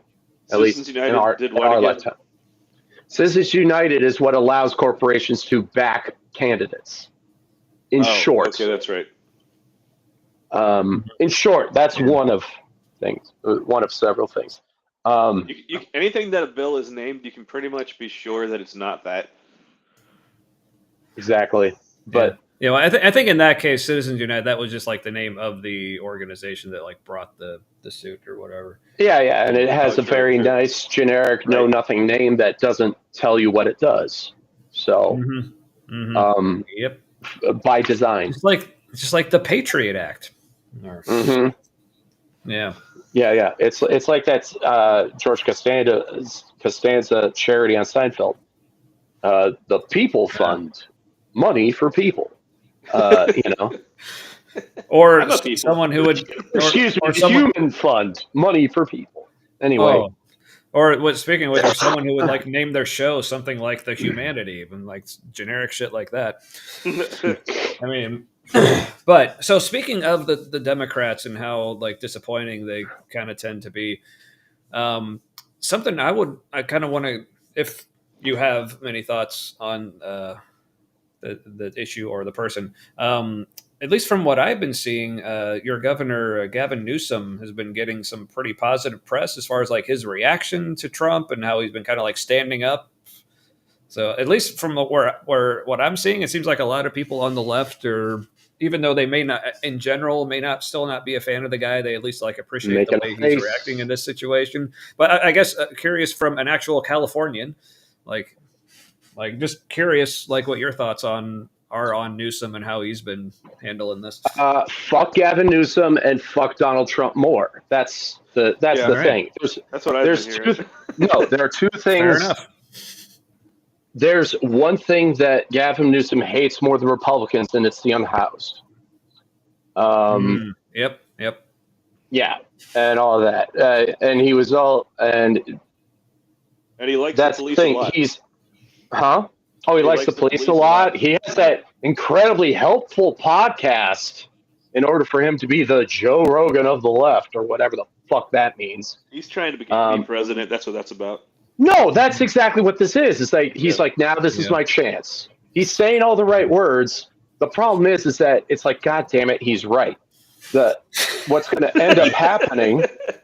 It's an internet meme. The worst person you know made a good point. The thing of it is that Gavin Newsom, hate the fucker, can't stand him, don't like him. He is part of the problem, but it's going to be the same old shit like it was with Joe Biden, just younger, in the sense that he's part of the establishment that turned into Donald Trump.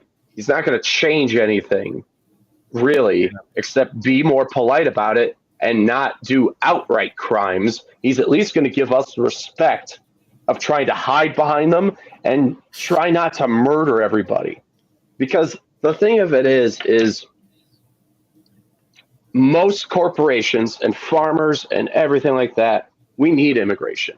We desperately need immigration. Whether it's legal or not, we need it. Yeah. Well, I'm sorry, if without migrants, you don't eat. I don't eat. Yep. Nothing gets built. Like roofs won't get put on. Like it's. Yeah. It sucks, and it sucks that these are considered immigrant jobs, because the issue is if these were truly American jobs, they wouldn't be so vastly underpaid. But that's the thing, is that all of a sudden you get these asshole farmers that are like, get these Mexicans off my farm. Then they're like, fuck, not those guys. They were making me money picking my fruit. Yeah, I meant the ones like walking through the fields because I'm near the border. Well, that's the other thing too, is that Trump is shooting himself in the foot with the tariffs as well. And that's why I can see a lot of them siding with Gavin Newsom, because Gavin Newsom here's the thing. The theater is Democrat Republican. What it truly is haves and have-nots in the end. It always has been, always fucking will be. George Carlin was right. It's a big club and you ain't in it. And the thing of it is and that's why groups like the right are so pro-racism and all that, without even saying racism or boost racist causes, because LBJ, God damn it, I always forget the quote. I'm looking it up. It's not the one about the pants with his inseam and trying to get his tailor to make it. No, it's not about his dick. It's not about Jumbo and the fact that he took meetings while he was taking a shit with his, like, have cabinet members come over and talk to him while he's taking a dump. Although part of me just like whip it out, that. Show people like to intimidate them. Yeah. No. Just sexual assault people just for. No. But here's the thing. Neat. Way to go. Lyndon, you know why Lyndon Johnson was supportive of civil rights? Not because he liked black people. He hated them, despised them. But here's the thing. He hated white people getting ripped off. That's what it is. That's what it always has been. And here's the quote. I found it. If you convince the lowest white man he's better than the best colored man, he won't notice you're picking his pocket. Hell, he'll give him somebody to look down on. He'll empty his pockets for you. And that's all it is. That's all they're playing towards. The good thing is, if there's anything good about it, is that in today's day and age, we're seeing people saying, well, I was for stronger immigration laws, but not like that. Right. I was for deportation, but not like that. Yeah, well, you didn't think it through. I didn't think they were going to get Manuel. I like Manuel and his family. That's the problem. But fortunately, we're getting folks that are wising up to that part. We're getting, and ultimately, we're getting corporations being like, fuck, this guy, this sundowning man is costing us money now. Yep. And that's the thing, is that they would rather, if there's anything positive, I guess, and by positive I mean to get us back to the status quo, which was still a problem, which will still take time because of all the fucking dismantling that has been done by Doge. But if there's a positive, it's that there's so many businesses that are flat out saying, this man is costing us. The Target is saying, please come back, buy from our stores. We're sorry about the DEI shit. We want to hire black people again, if for no other reason than to sell shit during Black History Month. We want gay people again so we can sell more, rainbow sweatshirts and T-shirts in June. Well, that's the thing, is that minorities spend money too. Yeah. Right. It's the reverse Michael Jordan. Michael Jordan said Republicans buy his shoes too. Guess what? So do Democrats. Yeah. So do the left people. So, sorry, I've been sick, so I'm losing my voice in speech. But yeah, no. Am I glad Gavin Newsom said what he said on a public sphere? Yeah. Because it's powerful? Most definitely. Don't trust that motherfucker. Yeah, and thanks for reminding me, because with all this stuff with Newsom, like I said, I've been loving the stuff he has been saying, but in the back of my mind, and this is the problem I have with a lot of politicians, maybe that's just kind of the bigger issue. It's but all I can think in the back of my mind is but I don't like Gavin Newsom, but I don't remember why. So thanks for reminding me. Well, you can like when he's I giving his appreciate little that. speeches, you can feel you can kind of feel how some parts he's on board with. Like he really believes his emotions are behind what he's saying during that part.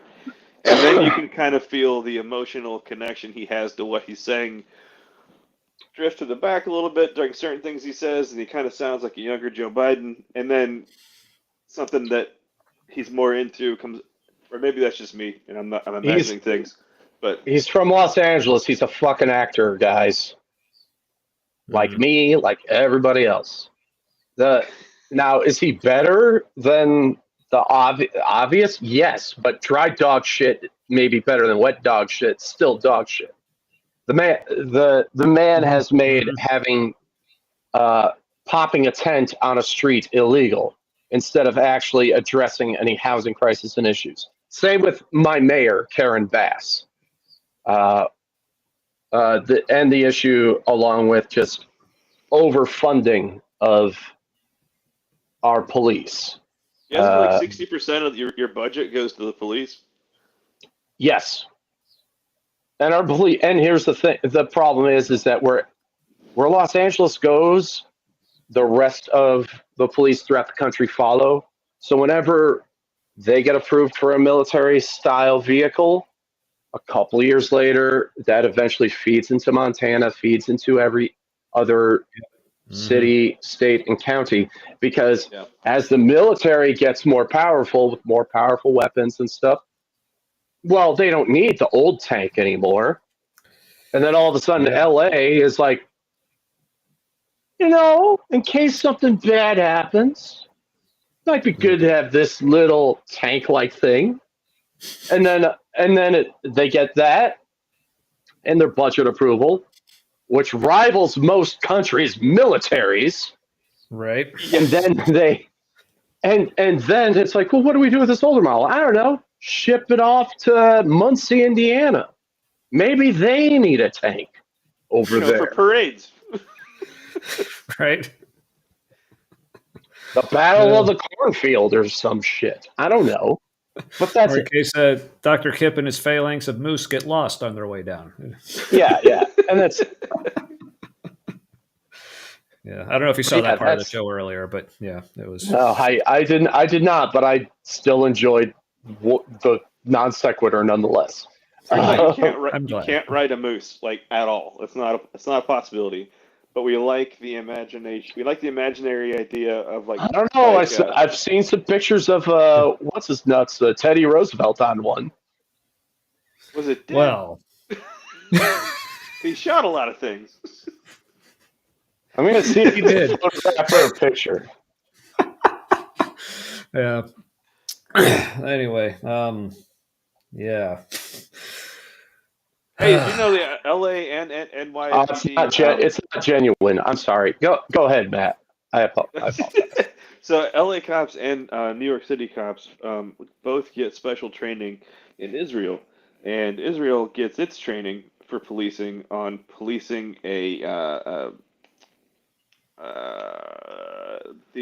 what they would consider the subhuman population in their ethno-state. The same tactics that they use to oppress an entire people group then become tactics that New York and LA employ, and then that is the kind of like testing training ground for the rest of the country. So like the way gear comes into the country or into police use via like LA and places like New York, then it trickles down. Like LAPD actually has an office in Israel.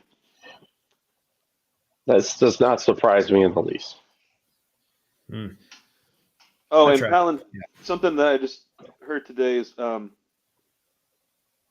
told Palantir, who knows how official this is, but he told Palantir to start working on applying their technology to a database of Americans. And Palantir is weapons grade technology.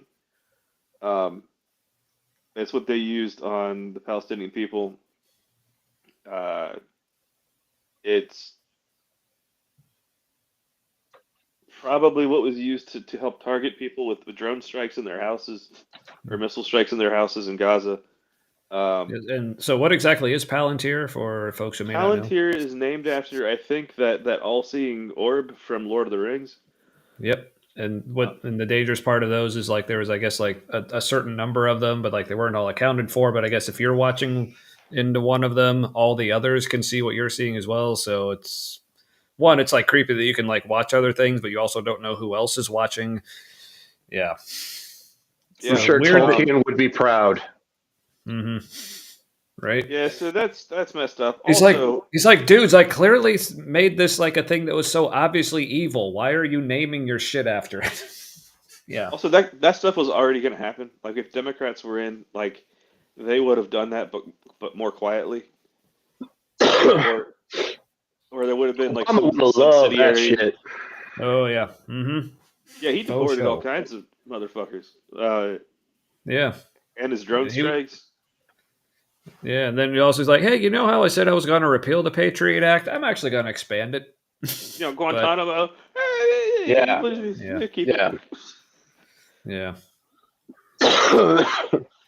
I'll say this is that by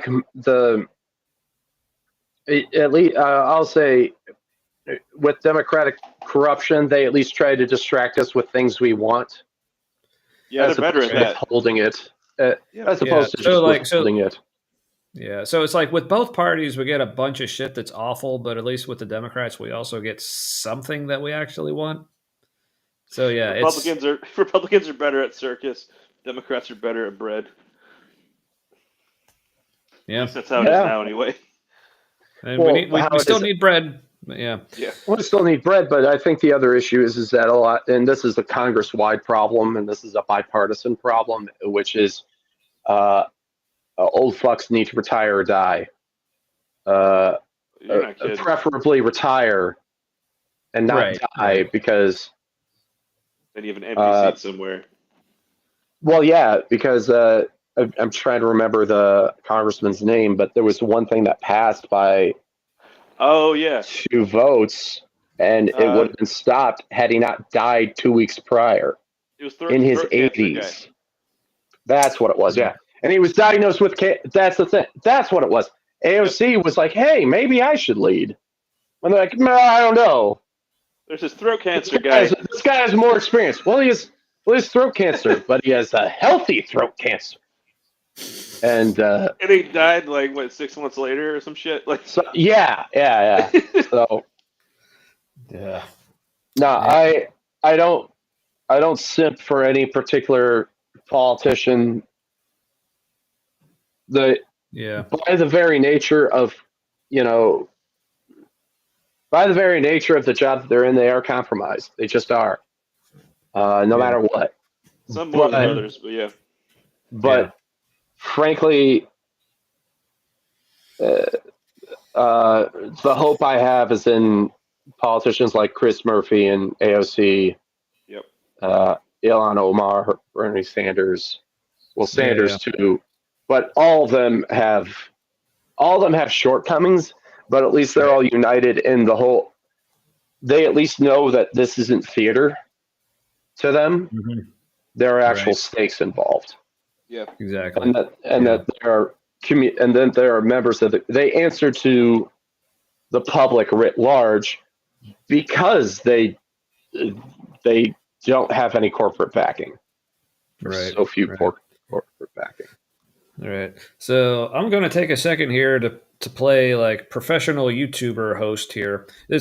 Say like what you guys think. So we've been going for a couple hours now. We can either continue like if there's more you guys wanted to say like on this conversation, or there is our whole second drink thing that like I typed it in the description, so I feel like we kind of have to do it at some point. But if not, I can always go back and take it out. No harm done. But the other thing we had on the agenda for tonight was, in keeping with our Pride Month show theming, just watch some more videos of Christian apologists trying to understand the gay community and reacting to that. But so I don't know if Barnes, if that's something you're interested in. Why? What's that? Sorry, I don't understand. I have to understand. That's the big anyway. Yeah. Sorry. I'm pre-reacting. You're shoving understanding down my throat. Yeah, and when I say Christians, I mean a certain brand of like Christian apologists, because I know Barnes, like at least from last time The you were on the show, professional like you Christians. like, and I don't want to. I want to make sure I'm speaking accurately for you. So, like, do you still identify as Christian? Is that like where you're at, or if you prefer not to say, I just want to make sure I'm By not the definite, misrepresenting you. by the broadest of definitions, yes, I consider myself a follower of Jesus Christ. Mm-hmm. Do I follow Christianity in the American sense and all that? That's what's the question. Right. Yeah. It is very questionable. That's for sure. So yeah, Very much so. Yeah.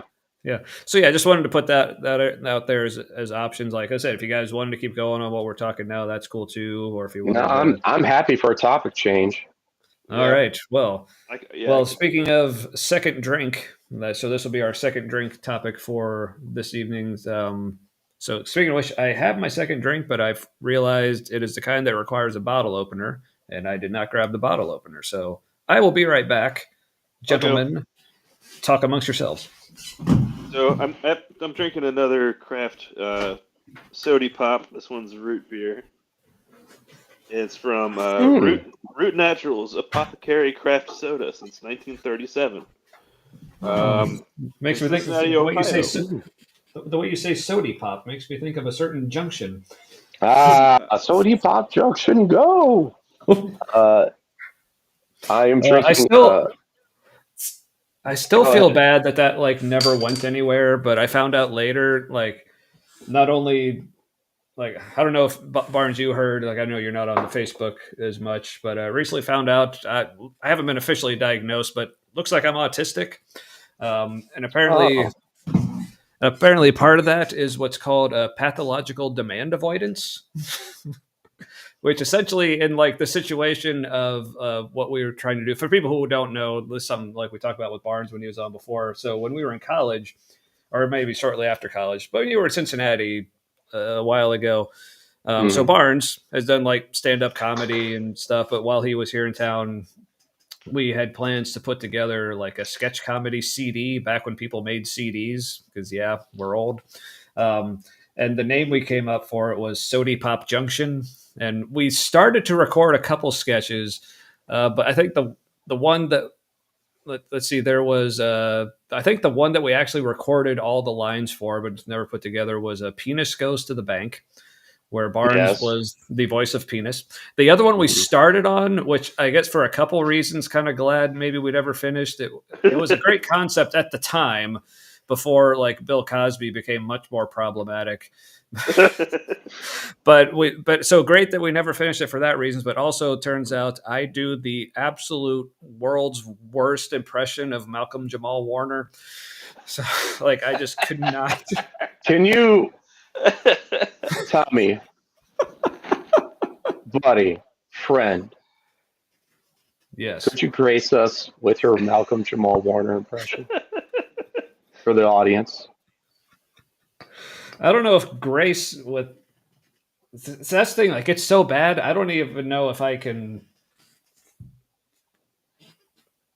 What's the word? Like the only word that's coming to mind is regurgitate, but or like there it is.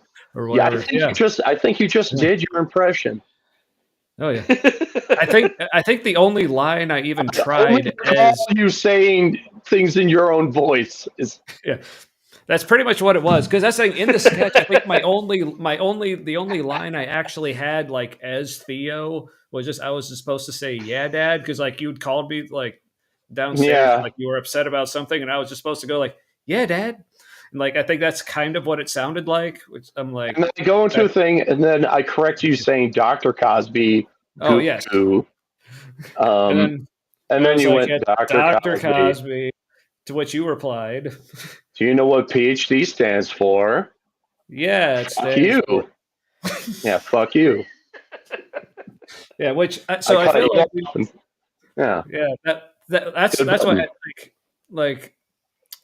So that seems like something we need to work into another context, because I just love that line. You know what PhD stands for? Yeah, fuck you. Fuck you. Like, that's just such a great line. It deserves to be like transplanted to a different context. But Yeah, but anyway, like I said, so with the pathological demand avoidance thing, I found out that means like basically any time where I feel like, oh, this is like a thing I have to do, all of a sudden my brain is just like, nope.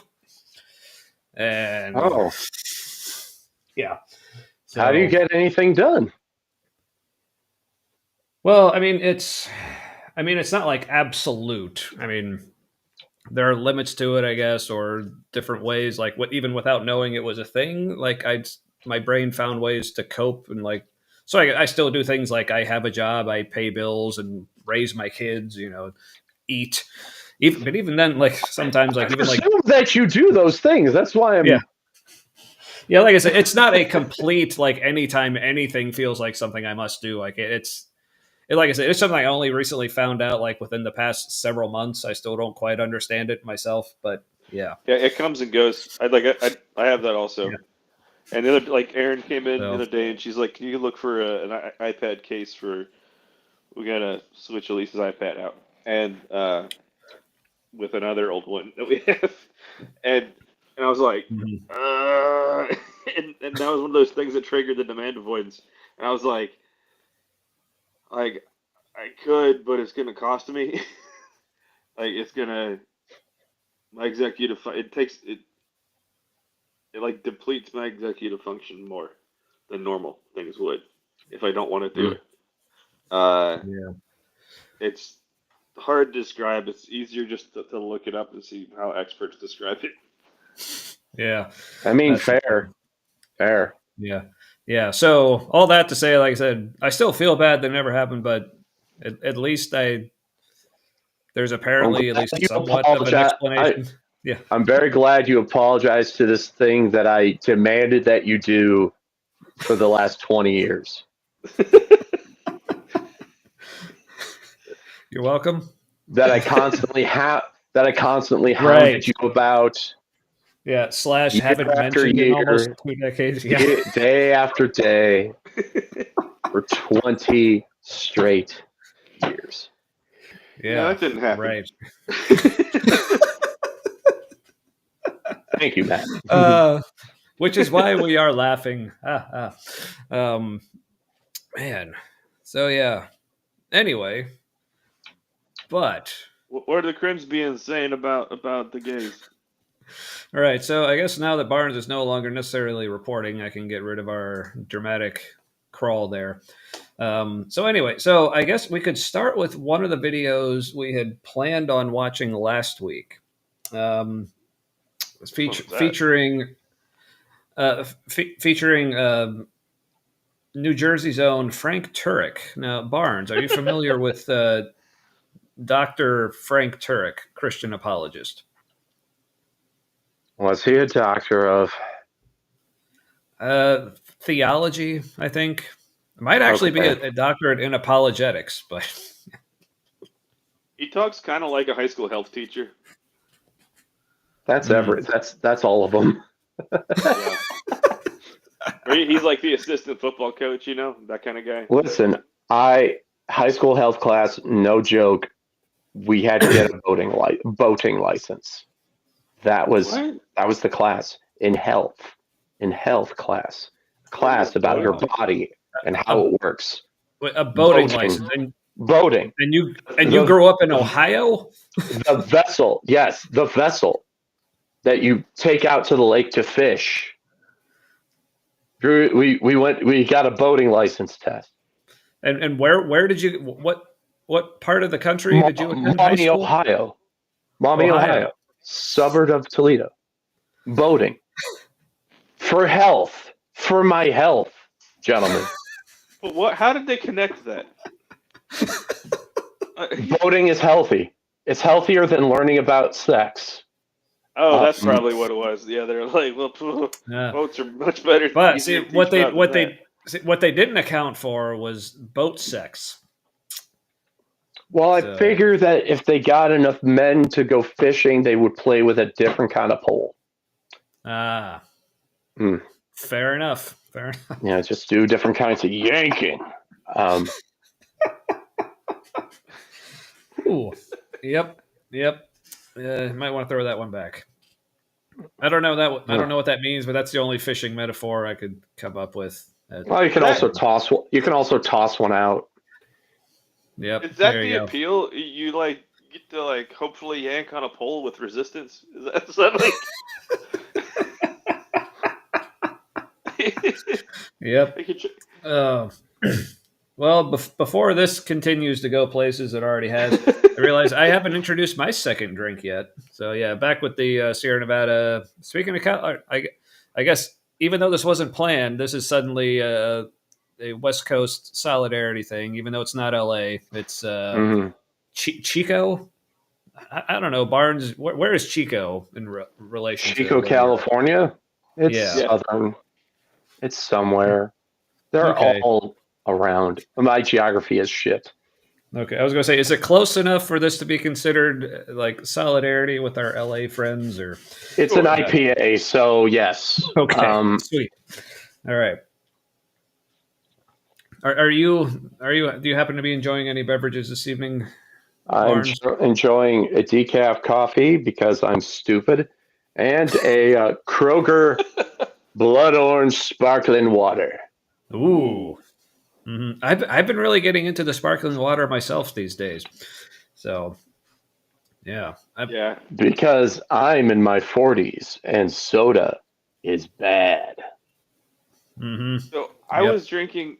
We went to go get a new car for my mom, and we were at the dealership, and I was drinking like one of those unflavored LaCroix, and the car salesman guy, he's like, "You like those too?" He's like, "My friends tell me they taste like TV static," and I was like, "Yeah, that's the best description." Yeah, that's what our friend Chris says that too.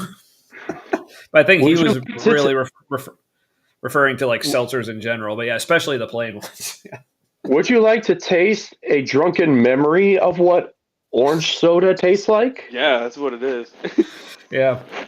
Or I saw this. There was this meme circulating years ago, but like back when like LaCroix was becoming a thing. It said like new LaCroix flavors, like single dissolved Skittle, or like hint of or hint of watermelon, or transported near a banana. Or what was like strawberry, but like with or strawberry, but with really weak signal. Your friend's description of what grape tastes like. Yeah. That's a good one. I'm not totally convinced it's a flavor as much as a fragrance on those waters. Yeah. There's even a some form of water bottle company that is like, do you want to reach your hydration goals and want flavored water but don't want any calories and stuff? And all they do is that you switch out the tops because it's all scent. Like you pour in regular water and it's like, oh, it tastes like blueberry because you just smell the blueberry. Because scent and taste are really associated with one another. Yeah, and apparently what we think of as taste, apparently like a large percentage of that is actually scent. Yeah. Right. Well, man, again, let's see Dr. McGruthers or whoever. Turek. Yeah, which Dr. Turek. Okay. Yeah, but I do have to point out, like, every time, one of the positive things that comes to mind when I think of Frank Turek is, so he, to his credit, his very first public debate was with Christopher Hitchens. Because, I mean, say what you want about Christopher Hitchens, like, as a debater, the guy was fantastic. So for someone like Turek to say, like, my first public debate's going to be against Christopher Hitchens, like, baller move. Now, he got his ass handed to him, and it was spectacular. But one of my favorite things about that debate, I was watching it on YouTube, and I had the subtitles on for some reason.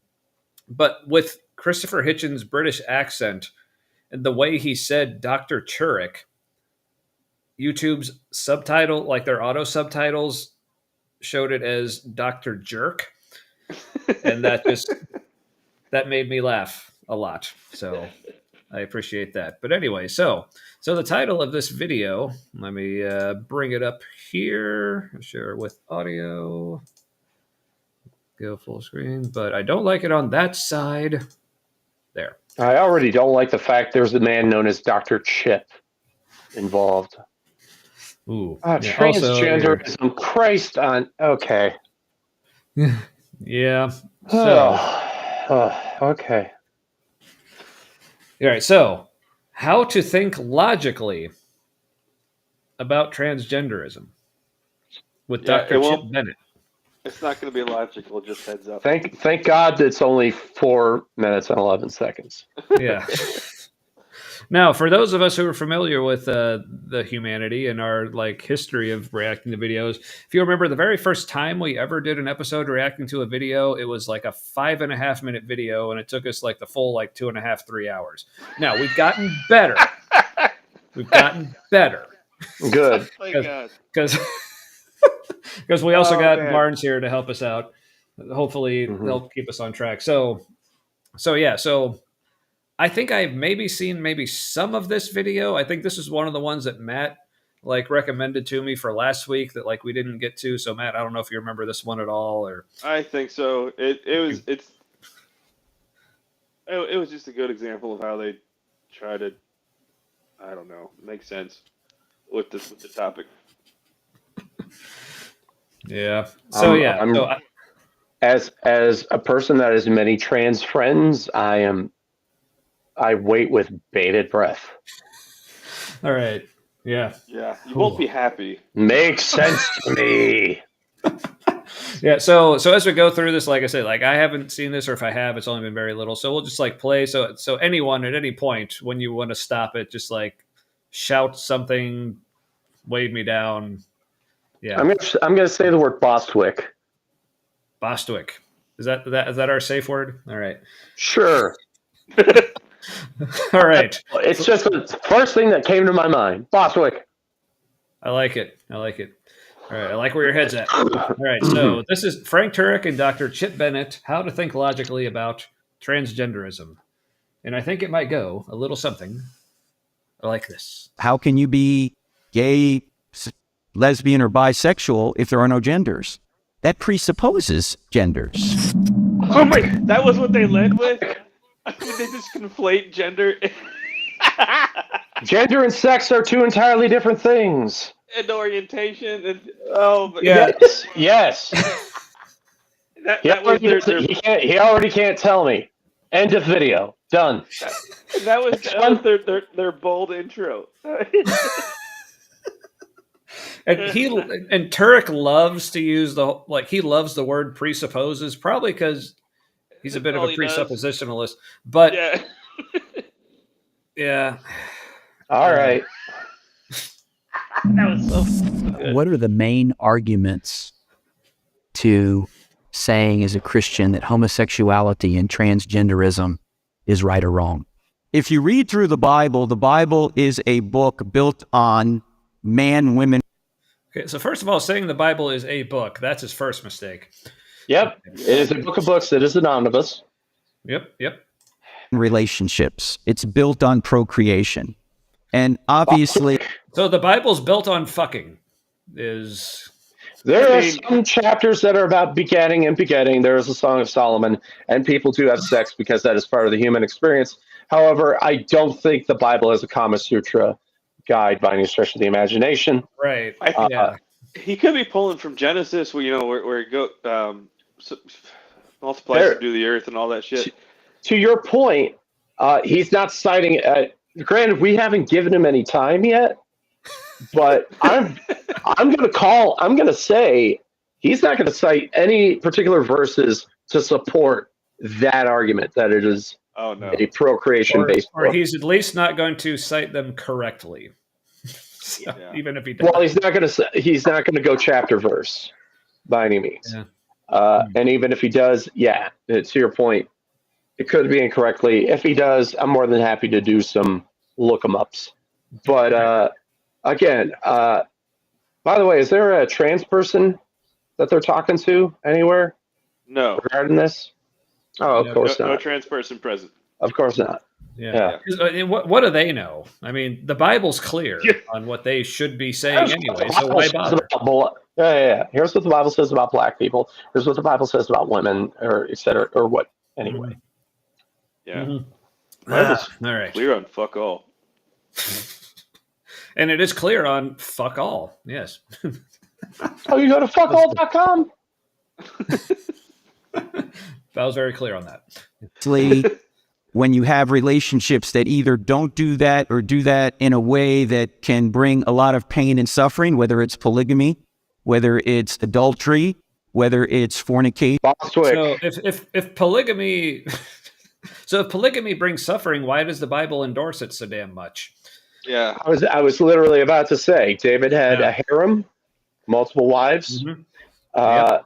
The Bible is riddled with adultery. Do the people that commit adultery have consequences? If they're poor, yes. They aren't. If they're rich, they don't. If they're rich, they don't. Right. Fuck exactly.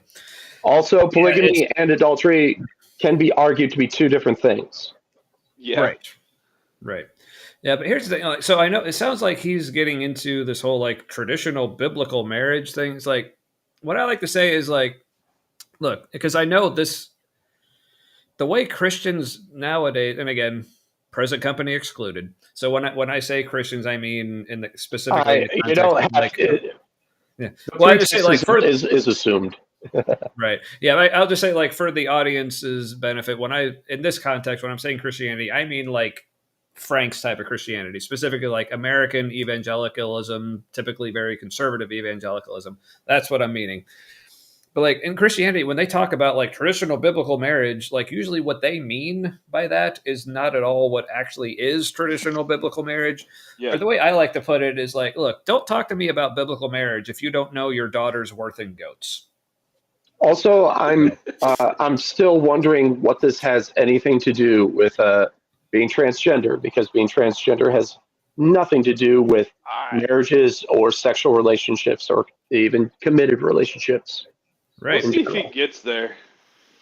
Mm-hmm. No, but to them, this is all the same thing. Yeah, it is. Right. The Bible is going to come out against that because it goes against the purpose as to why we're here. So he's saying the Bible is against polygamy. It's like he's supposed to be a doctor in theology and apologetics or whatever the fuck. So is he saying read your Bible? I'm still waiting for verses. Yeah. Is he saying the reason why we're here is so that like men and women can reproduce?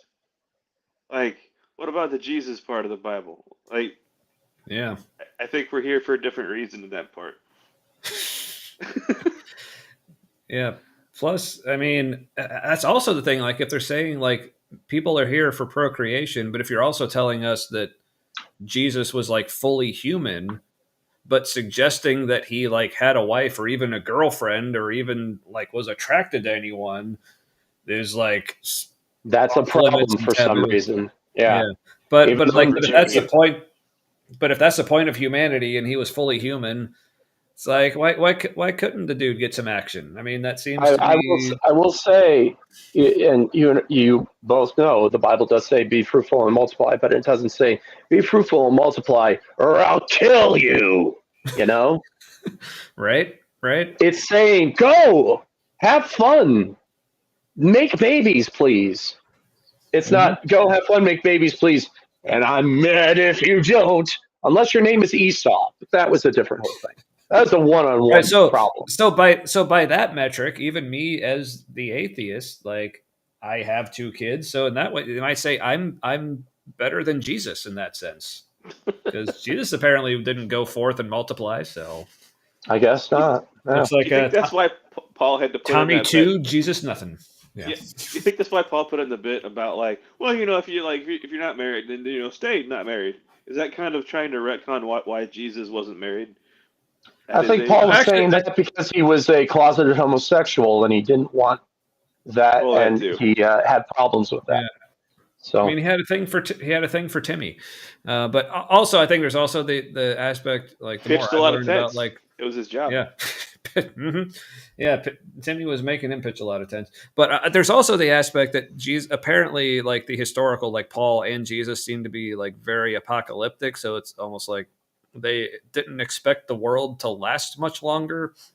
So they're like, don't bother getting married, like for that reason as well. That's my theory anyway, and a bunch of others. But yeah.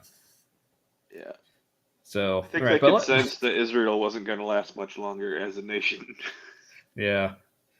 Yeah, but anyway, but speaking of Frank Turek not understanding transgenderism, from a natural law perspective, when you look at the man and the women together, obviously men and women are put together to procreate.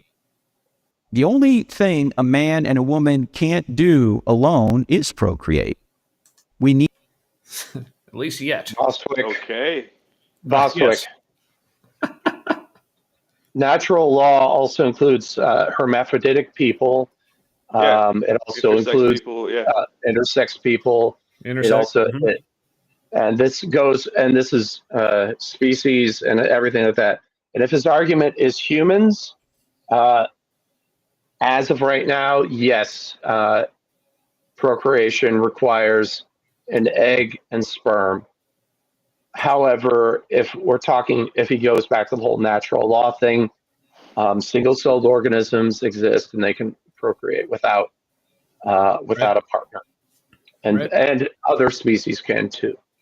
Yeah, and there's also, speaking of like natural law, like I don't know what the number is. Like for some reason, my brain is saying like in the hundreds or thousands, but it's at least dozens. I know, like to be super concerned, but I know it's more than this. Like other animal species that exhibit like frequent homosexual activity and behavior. Also, if please finish your point. But humans are the only species that exhibit homophobia. So if you want to tell me which is natural and which isn't, And the other thing too is a big logic gap, especially for Professor Turek here. Did Jesus have both a mother and a father?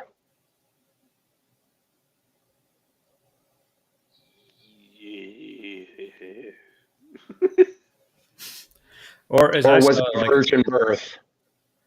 Right. Yeah, but also in the same sense, like father. But wait, so Jesus was like unnatural procreation. Mm-hmm. Yeah. Either way, as I saw a meme recently, because memes are, they're memes.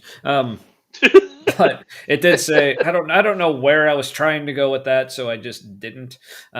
Apparently, but it said like, speaking of the whole like gay parents and gay couples like raising kids thing, it said like, well, Jesus had two dads and he turned out fine.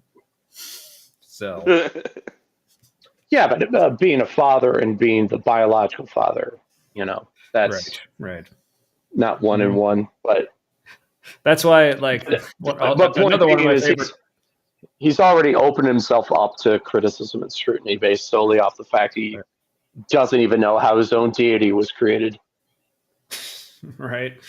Yeah. Which is why another one of my favorite memes is like it's like Mary and Joseph with baby Jesus, but someone like photoshopped it on. So like Joseph is wearing a t-shirt that says, it's like, I'm not just a stepdad, I'm the dad that stepped up.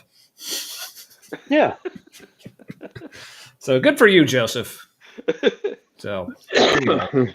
Joseph did nothing wrong. We need one another in order to procreate. So the Bible and even not necessarily true, which reminds me. So speaking of other friends named Eric, I don't know if either of you were around for this tale. Like this was back in the days of the Bat Fancy, like that you two may remember. A house I lived in with like our other friend Eric and my older brother Ed and other friend. But there was a story about some people that our other friend Eric knew. There was this lesbian couple and they wanted to have a kid, which, I awesome, remember that. good for them. And I just remember part of the story, like our friend Eric delivered the news. Well, the turkey baster is a father.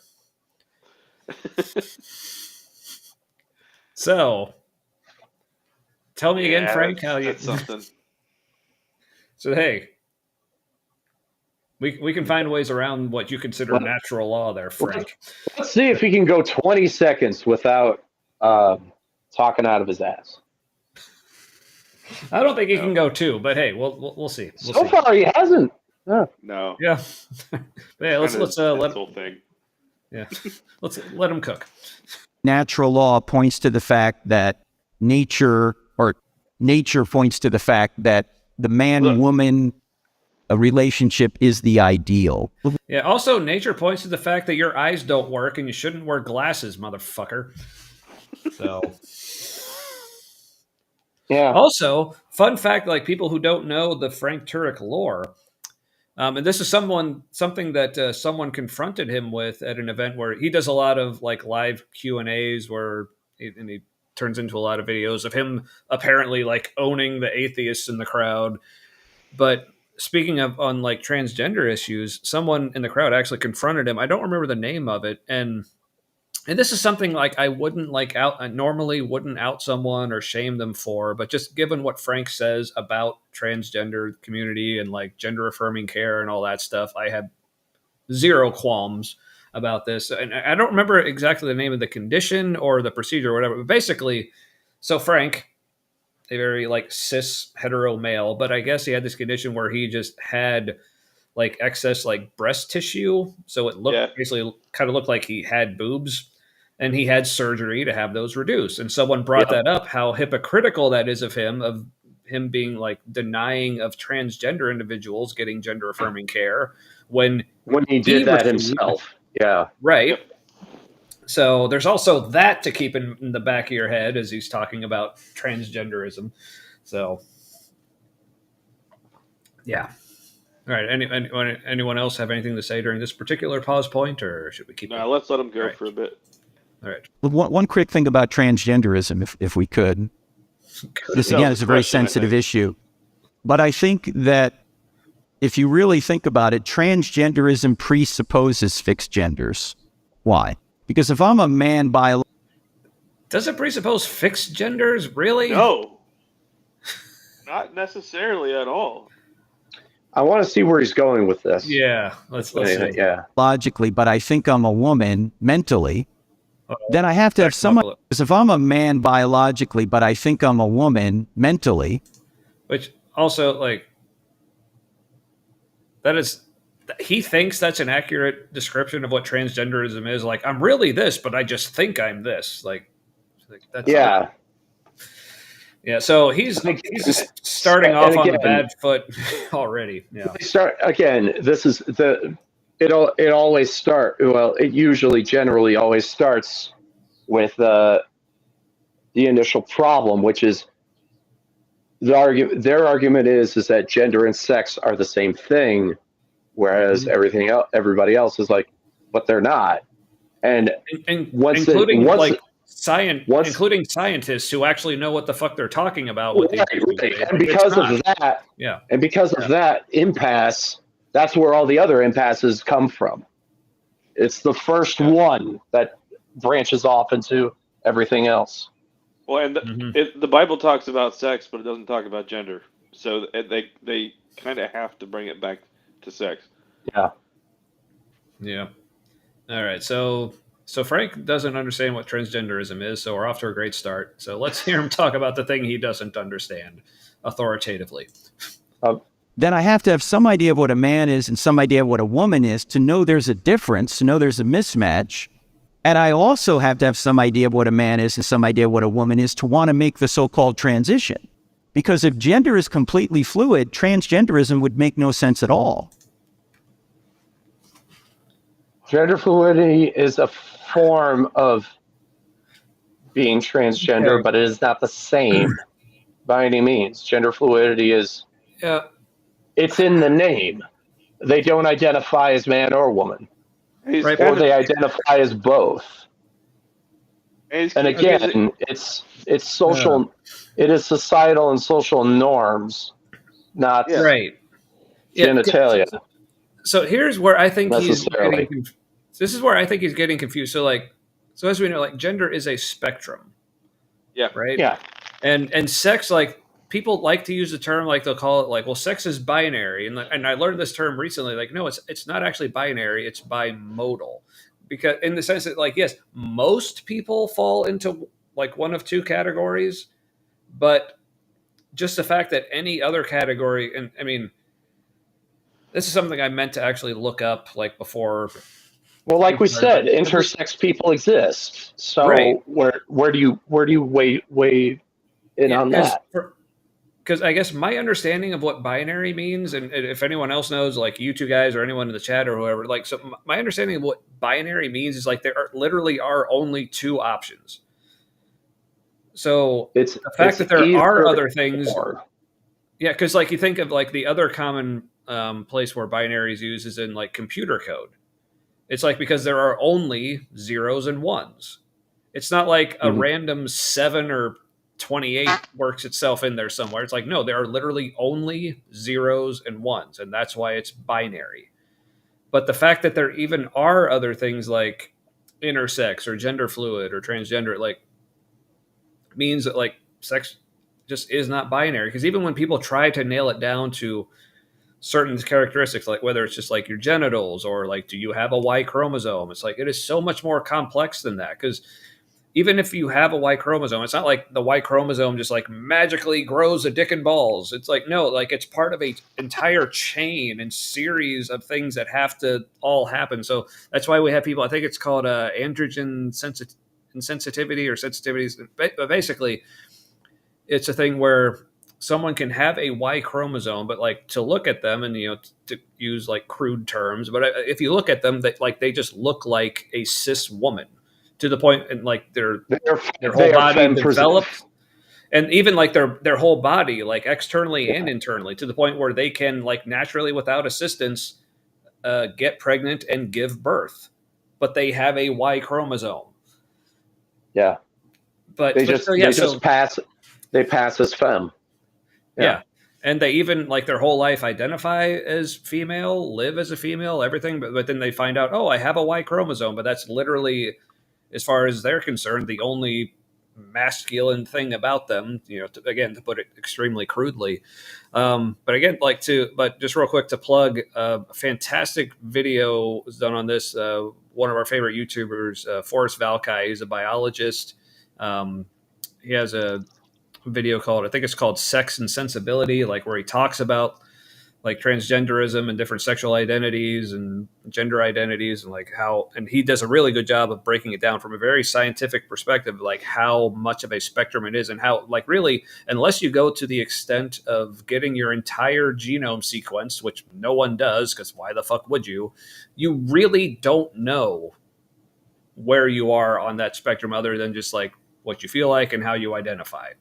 So, trying to hold it to this like rigid binary just makes absolutely no sense, even scientifically. Which, as much as the transphobes like to say, well, it's just basic science, and like, well, yeah, you could say, yeah, it's just that's the problem. It's basic science. It's not actual science. Complex. Yeah. So, yeah. All right, so there's me on my soapbox. All right, all right. Hold on, Matt. Your audio is sounding. Barnes, are you hearing Matt, or is he sounding? Matt, I love you, but you sound like you are talking into a wiffle bat. How are things now? Hey, there you are. There you are. Yeah, I don't know what happened. Yeah. It was mildly entertaining, but all right, let's let Dr. Jerk keep going here. Halfway there. Do you see the point? No. And one of the issues in the LGBTQ community right now is there's a bit of an eternal war going on between the L, the G, the B, and the T. Why? Because if the T... Mm-hmm. No, there ain't. Yeah. I mean, there may be some side conversations. Yeah, because I would say that is something, at least like from my perspective, like, I guess, and again, this was just like hype and not an accurate representation. I guess from my perspective, I thought there was at least somewhat of a kind of a rift in that community of the people not quite recognizing the trans community, like at least like in some parts of it. But I mean, maybe that's all overblown, and I have a misconception about it. No group is a monolith. There's that, but for the most part, no, because the vast majority of them realize if they go after trans folks, they'll go after lesbians. If they go after lesbians, they'll go after gays. Yep. They know that much like what this guy is doing, they group them all together. That's why that they group themselves together. That's why the majority of them identify as queer, as a catch-all. Right. Mm-hmm. Yep. All right. Has its way. If the T's have their way, there are no genders. Then the L, the G. Bostwick, the goal of transgender people aren't to get rid of gender. It is for them to be acknowledged as the gender of which they identify as. Yeah, I was gonna say it's kind of dependent on that. You can't get rid of it. It's like, because like trans means like across or something like, so how can you claim it's like I'm transgender? That means there are no genders. Well, then there's no gender for you to be trans about. It's like, yeah. So shockingly, it's as if this guy doesn't know what the fuck he's talking about. Like weird, but G and the B don't exist. Bostwick? Because how is that? Well, see, here's the thing. Again, he's mixing sexuality in with gender, and that's not. Mm-hmm. Anywho. Yeah. How can you be gay, lesbian, or bisexual if there are no genders? That presupposes genders. Again, like who?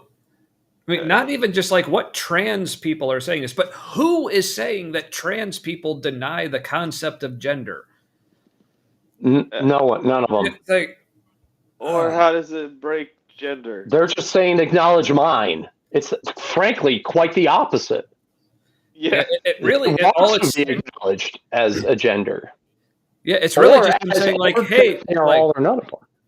Yeah, it's really like again, this is like my understanding, like.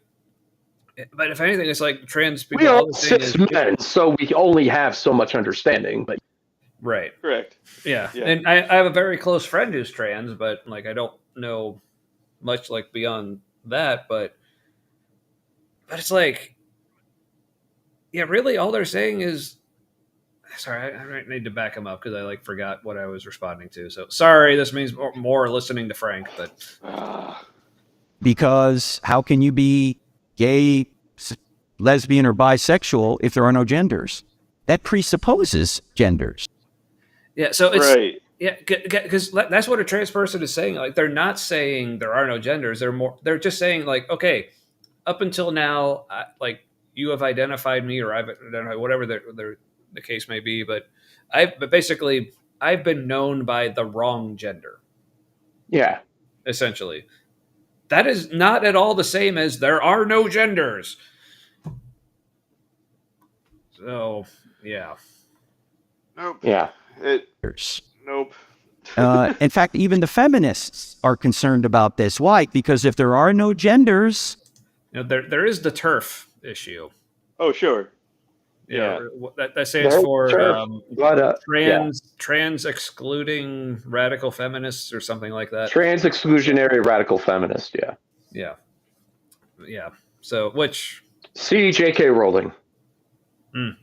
Yeah. Mm-hmm. You know what? It doesn't...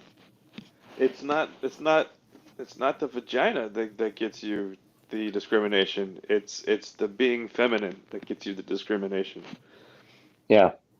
Well, the other thing too is that he's, again, much like the whole, I don't know, the gay people are fighting about this. They're picking a fringe group within a fringe group they're picking a fringe group within a larger body of I know many a feminist that love their trans folks on their side. Yeah. So Yeah, which hopefully that includes me, and like that like because that's a term like don't have to also be women. right. So Yeah, because like that's part of the reason that keep like makes me a little hesitant to like refer to myself as a feminist is just I kind of feel like that's like a title that can't necessarily be self-applied. Like I feel like yeah, yeah, I let other people tell me, right. and Yeah, I that's don't. why. Yeah, And that's why, even though like I currently, refer to myself as a proud ally, to the LGBTQIA plus community, but that's only because I have been told by people in that community that I am an ally. So only since then do I say, okay, I'm comfortable referring. you're talking to a guy that's been invited to the cookout but never asks to come. So I get it. The thing of it is like, but that's the issue, huh? Matt, are you confused? Is there a euphemism in there? Matt, you need more black friends. I think I do. Hopefully they'll invite you to the cookout. But anywho, I also try to shy away from such labels and all that just because there are people that look like me and all that say that they are those labels and abuse that term by either at best try to become the face of said movement when they have no place to be, or at worst prey upon the people by using that as a club card to get in. Yeah. Right. Anywho. Indeed. There are no women. And if there are no women, there are no women's rights, which is why J.K. Rowling, the author of the Harry Potter series, is sticking to her position that if you're going to say gender is fluid, you've just ruled women out of existence. And she won't. Okay, fluid doesn't. Okay, fluid just means like you go back and forth between different positions, but that doesn't mean that the positions don't exist. It's like also that's not her argument, as bad as it is. Yeah, but also, what do you? I'm glad that you brought up J.K. Rowling. I wonder what his thoughts are about witchcraft. Yeah, but she's useful in this instance. She's useful in this. That's why she's referenced. Mm-hmm. Yeah, but I mean, she led children to Satan, but in this instance, she has a good point. Yeah, but it's saying. Like, okay, so and again, like I will admit, like gender fluid is a term that I'm not like super familiar or knowledgeable about, but at least like from my understanding. So if either of you know better or anyone else like watching now or later in the chat, like please correct me. But to me, like when you say like someone's gender fluid, that means it doesn't because to me like fluid like implies like motion, like to one thing to another thing. As in, like, there are actual things that you're being fluid towards or away from. But if there were no things, then it wouldn't be fluid. It would just be nothing. To my understanding, based on friends that I have that describe themselves as gender fluid, as it was explained to me, gender fluidity is there are days in which I feel more masculine, and there are days I feel more feminine, and there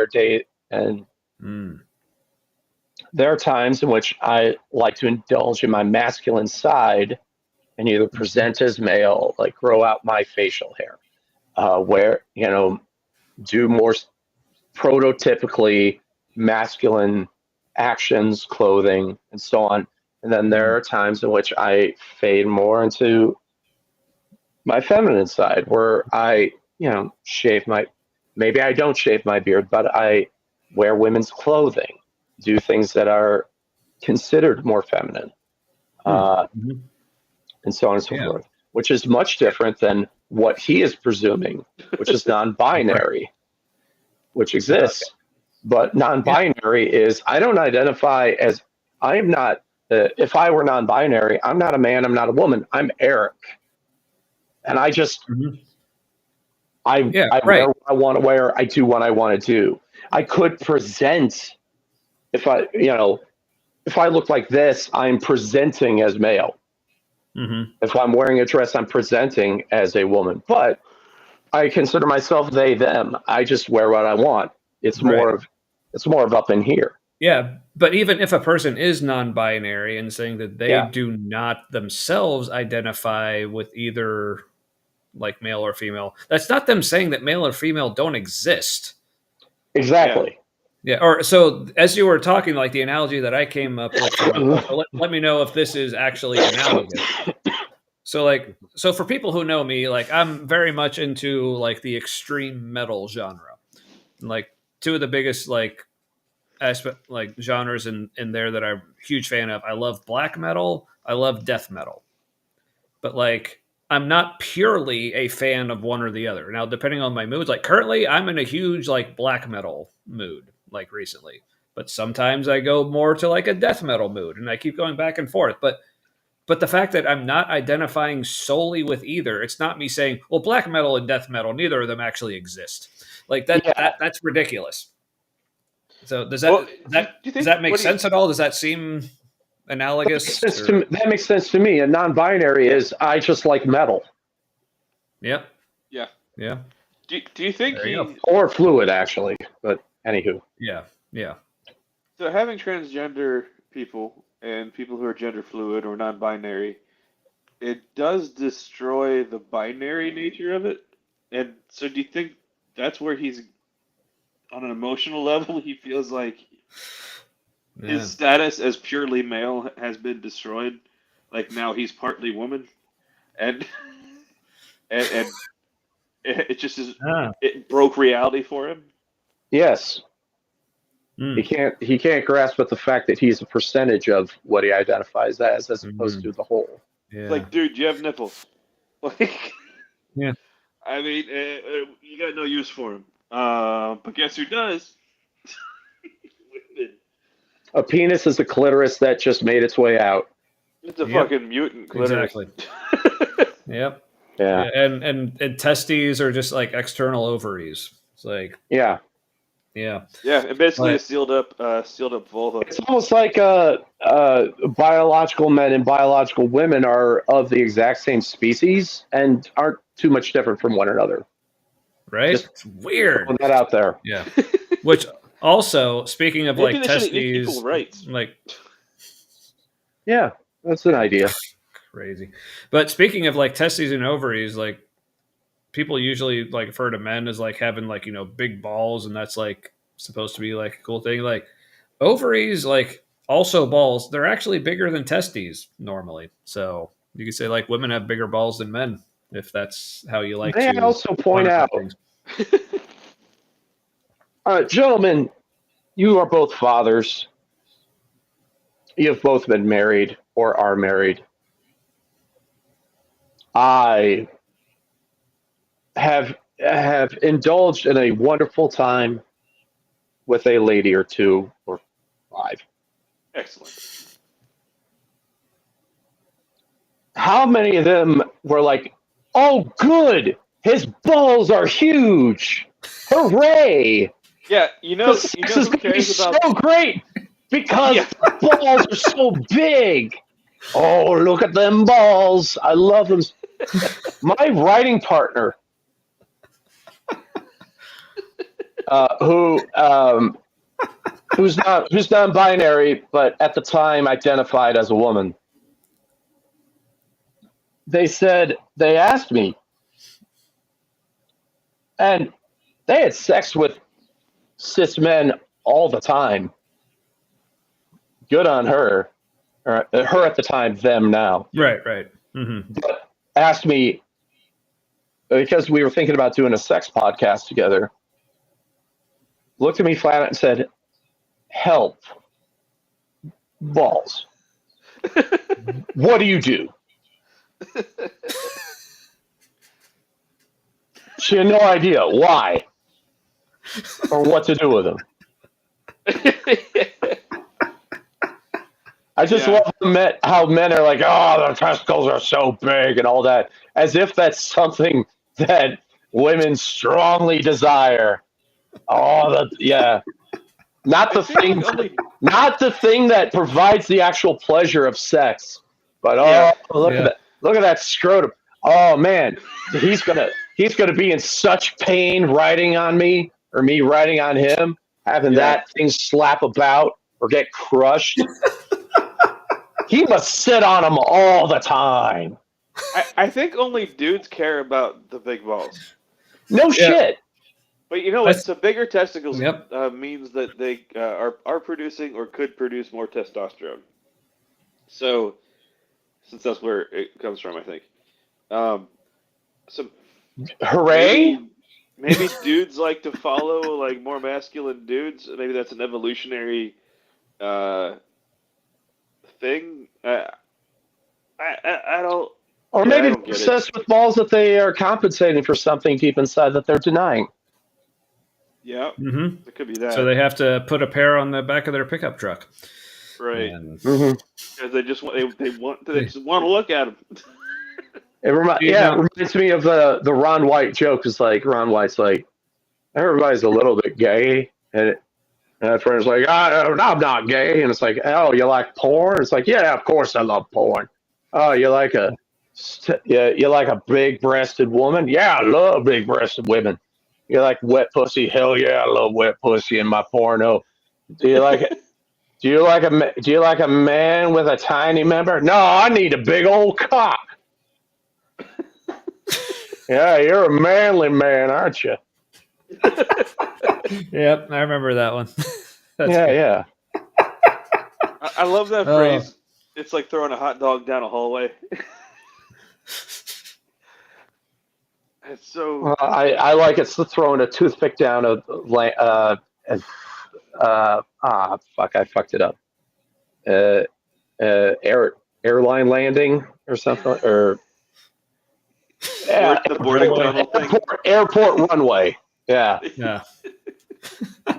Anyway, so my favorite part about this conversation is it made me forget we were watching Frank Turek. But but now that that's over, entertain yourself. Is he almost done conflating things? Frank Turek has never actually done conflating things. But we got just a little over a minute left. Yeah, we can do it. We can do it. We got this. We got this. She won't stand for that. Guess what? She's right. So, J.K. Rowling, if you look at this logically, not emotionally, there are a lot of issues. In fact, Dr. Paul McHugh from... What's that? Facts don't care about our feelings, guys. Remember that. Don't care about his feelings either. John Hopkins University, he's a psychiatrist, likened transgenderism to anorexia. He says if there's a mismatch between your mind and your body, which is... Can you name can any of you remember the name of the person he just referenced? No. Can you go back? I'm going to search this person. The doctor? Yeah, let's see. Yeah. Let's see whoever. John Hopkins University. He's a If you look at this logically, not emotionally, there are a lot of issues. In fact, Dr. Paul McHugh from... Paul McHugh? Is that what he said? Yeah. Yeah, Dr. Paul. Hopkins. I'll back him up one more time here. Back it up, Frank. So, if you look at this logically, not emotionally, there are a lot of issues. In fact, Dr. Paul McHugh from... Yeah, Paul McHugh. That's I'm looking him up. Which also, given the fuckery that is the English language, So, looking him up on Wikipedia. Paul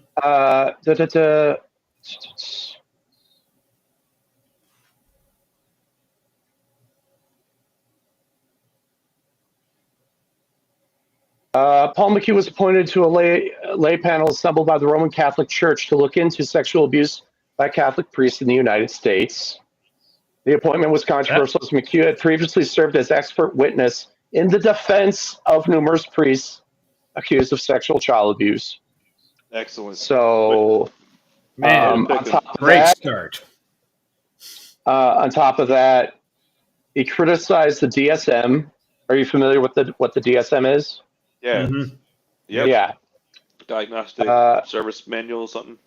One of the criticism contends that the DSM, since its third edition, uses a top-down checklist to approach diagnosis rather than a bottom-up approach, in which McHugh compared the DSM to a field guide used by amateur birders to identify birds.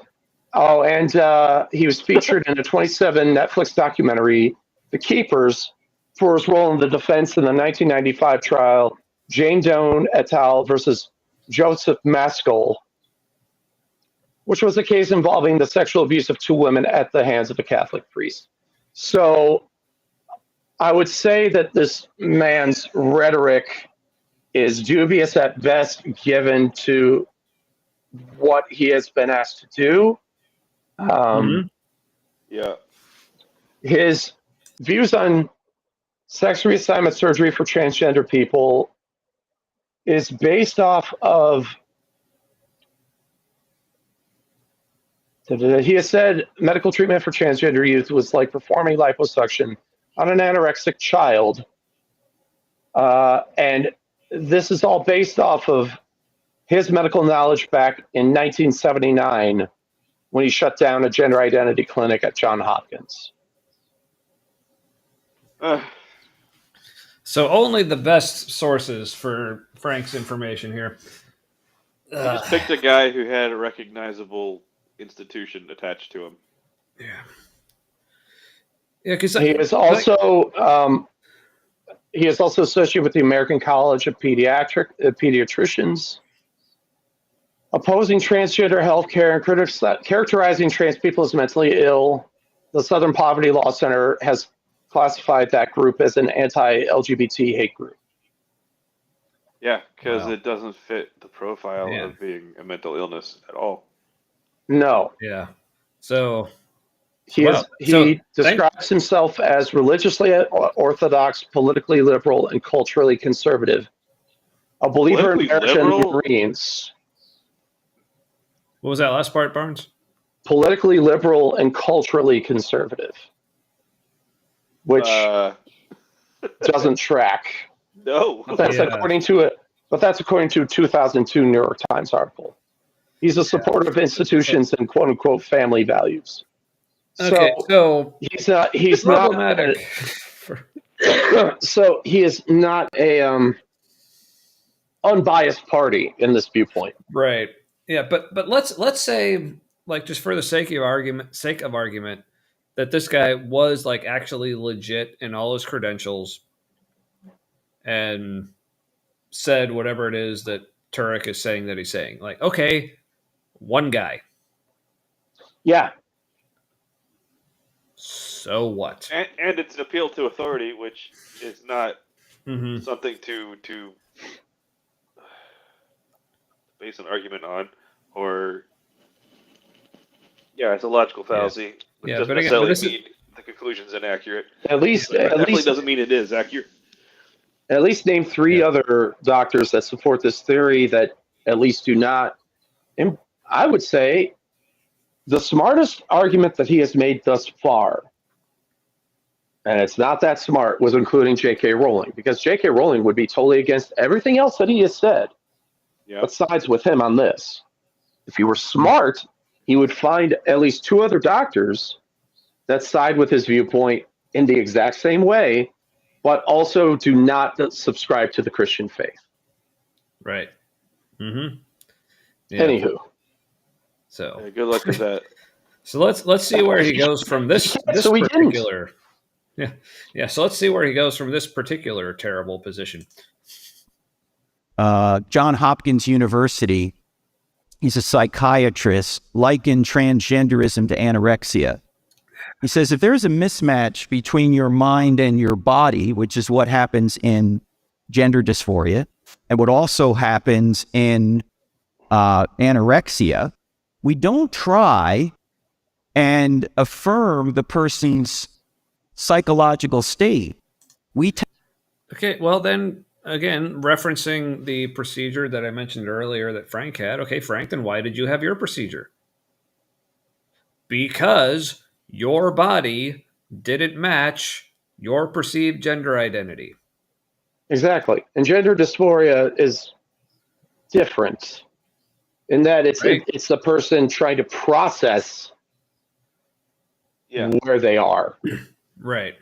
And then, and here's the thing, because this is something I learned about, like the actual like physiological makeup of like transgender people, like they've done studies on, is they found there's something like literally like in their brain. So say like you have someone who like when they're born, like they're assigned female at birth or AFAB. But then as they grow up, they become a transgender male. And at least with the people they've studied, like when they've looked at their brains, there's actually something in like their literal physiological brain structure. I don't remember exactly what it is. Like, so again, please, like everyone look up whatever it is that I'm saying. I'm not an expert on any of this shit. So please look it up. But there's something in their brain that is actually structured more like what we would consider like a typical like male brain. So even if like the rest of their body, like genitals, whatever else doesn't match. So when we talk about like someone's identity, if you need to like boil it down to like crude terms like this, like really what is more integral to like who you are as a person and your identity, like your brain or your crotch? Yeah. So if your brain is structured more like this one gender, but your genitals are more like the other, say, well, I identify with the one that my brain matches. It's like, okay. And I misspoke. Gender. Sorry, I looked it up and I went away. Gender dysphoria is not what I said it was. It's the psychological stress and trauma of a trans person not being in the body that they believe they should be in. Gotcha. Well, thanks for looking that up. Yeah. But yeah, so. Well, and somebody's perception of their gender. So his comparison, like his analogy he made between eating disorder and like body dysmorphia stuff. Well, somebody's perception of their gender is pretty much, if they like really examine it, okay, it ends up being correct, right? Like, but somebody's perception of their body, they're like, I'm so fat, and they're really not. Okay, that's verifiably false. So they're not even the same thing. Yes, they both have dysphoria in the name. Yeah. And they both have to do with like perceptions of oneself. But like one of them is verifiably false. Well, one of them is verifiably false, and the other is a misnomer. There's no way that an anorexic person can live without food. They have to change their relationship with food. Yeah. Thus, and with gender dysmorphia, they have to change their relationship with what their body presents as. Mm-hmm. Yep. Yeah. I mean, an anorexic person. It's not like it's like, well, you don't see yourself as a man, but in order for you to live, you have to still be a man. You know? Right. Yeah. Like I said, like an anorexic person can't actually live without food, but Frank Turek can live without man boobs. Yep. So, to put it crudely, as I am wont to do, and also just pointing out, like, I've only been at this for a little bit, like, but Frank's already like driven me to third drink tonight. Yeah, me too. The electric torpedo IPA, also from Sierra Nevada. Anyway, mine is a spicy ginger beer, and I don't know where it went. Canada's somewhere else. All right. Well, we have less than a minute left. Less than 30 seconds, actually. So yeah, and when we wrap up the video, I'll need to be wrapped up also. Yeah, me too, probably. Same. Well, all right.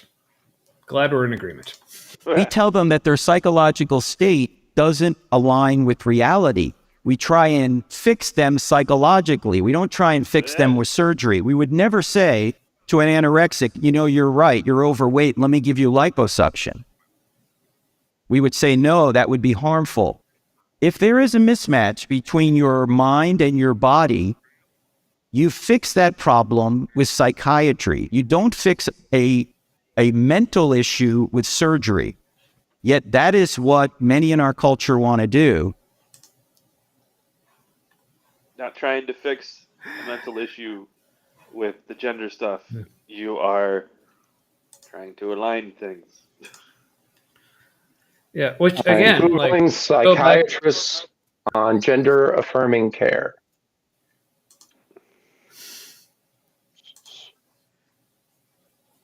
yeah, which again, it's like he's conflating two different issues as if he thinks they're analogous. It's like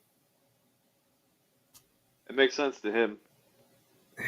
It makes sense to his group because on an extreme surface level, they have things in common. So they must have all things in common. Yeah. Now, and I will admit, like, before I really understood transgenderism, like that's kind of how I thought of it too. Like I was like, I guess on the plus side, I can never remember, like even in my like latter days as a Christian, when I started becoming more familiar with like transgenderism as a concept, from at least from what I remember, I was never like antagonistic towards it. I guess my attitude was like, I just didn't get it. Like, I guess that's as bad as it got.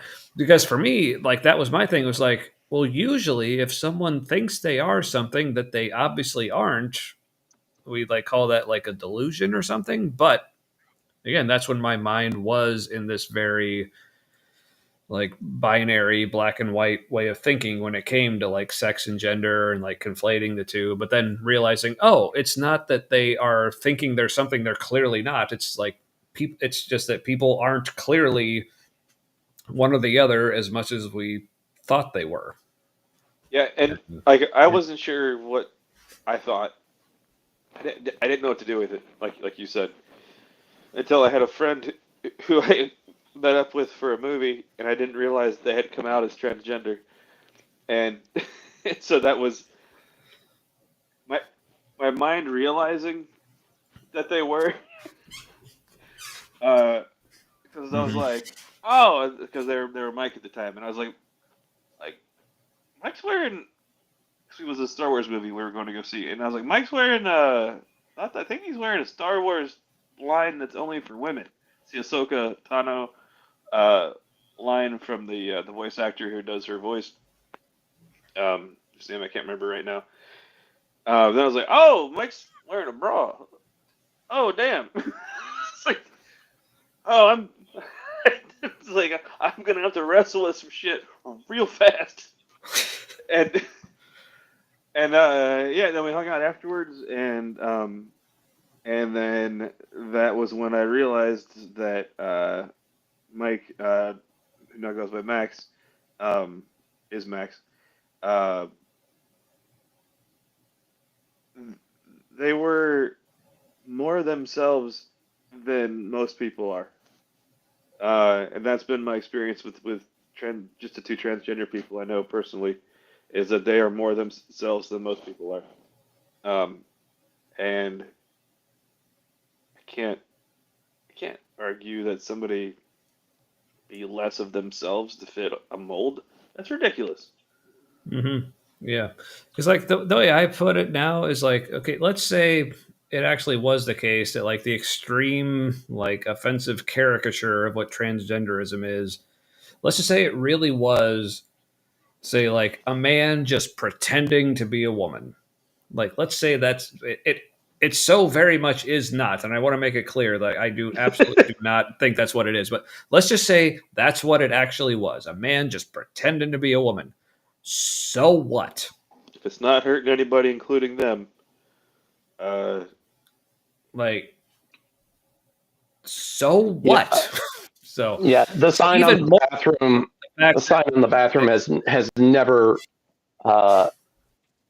has never been a magical seal of protection one way or the other. No. Right. Exactly. Do you know what is? Locks. Anywho, by the way, you guys in your individual homes have separate male and female bathrooms, right? No, can't in afford your that. homes. Oh, you got to do it.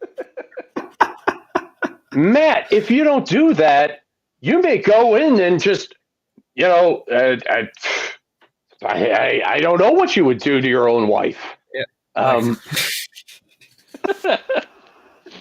They're in danger. Either does she. There's a separate restroom between the two of you. Yeah. I'd say most of the houses I've lived in, even when I was married and had kids, there was one bathroom. Mm-hmm. And we even shared it with guests who came over to visit. What? It was bedlam. I just love the fact. Here's the thing.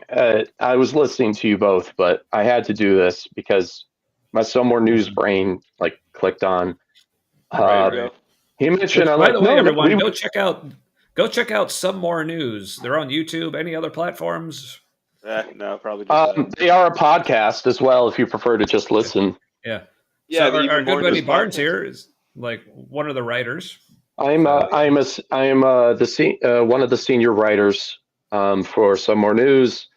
Check out the episode that dropped today about is it safe to fly on an airplane? And the answer is watching that one. Yes, but for how long? The statistics are getting worse. Yeah, but to I keep forgetting the guy's name. Turklin. Turk. What was the name of the guy we just watched? Turk. Yeah. All right. Yeah. Turk. Dr. Turk. Yeah. Dr. Turk. He said, no. We would take transgender people and take them to a psychiatrist to have them fix their brain. Per the Columbia University Department of Psychiatry, gender-affirming care saves lives. Per the American Medical Journal of Ethics, under the case and commentary, should psychiatrists prescribe gender-affirming hormone therapy to transgender adolescents? It is, upon consideration, it is recommended. I could not find any hard numbers that say the number of psychiatrists that outright recommend gender-affirming care, but per the National Library of Medicine, under the NIH, the National Institute of Health, under the paper Gender Dysphoria in Adults, an Overview and Premiere for Psychiatrists, not psychics. That's very different.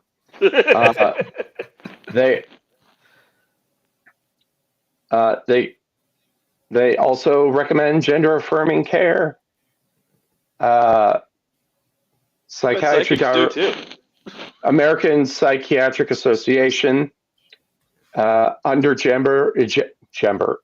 I'm talking all over the place. Under gender-affirming therapy, it says gender-affirming therapy is a therapeutic stance that focuses on affirming a patient's gender identity and does not try to quote unquote repair it. Otherwise known as fixing, Turk. Otherwise known as fixing. And it is also recommended. I can go on. Send them to a psychiatrist. Right. So yes, he's actually right to send them to a psychiatrist. Yeah, and if they're actually interested in helping them, they'll help them along with their gender-affirming care. Again, like Frank received himself. And I'll bet they could lose their license to practice if they recommended doing anything other than affirming care.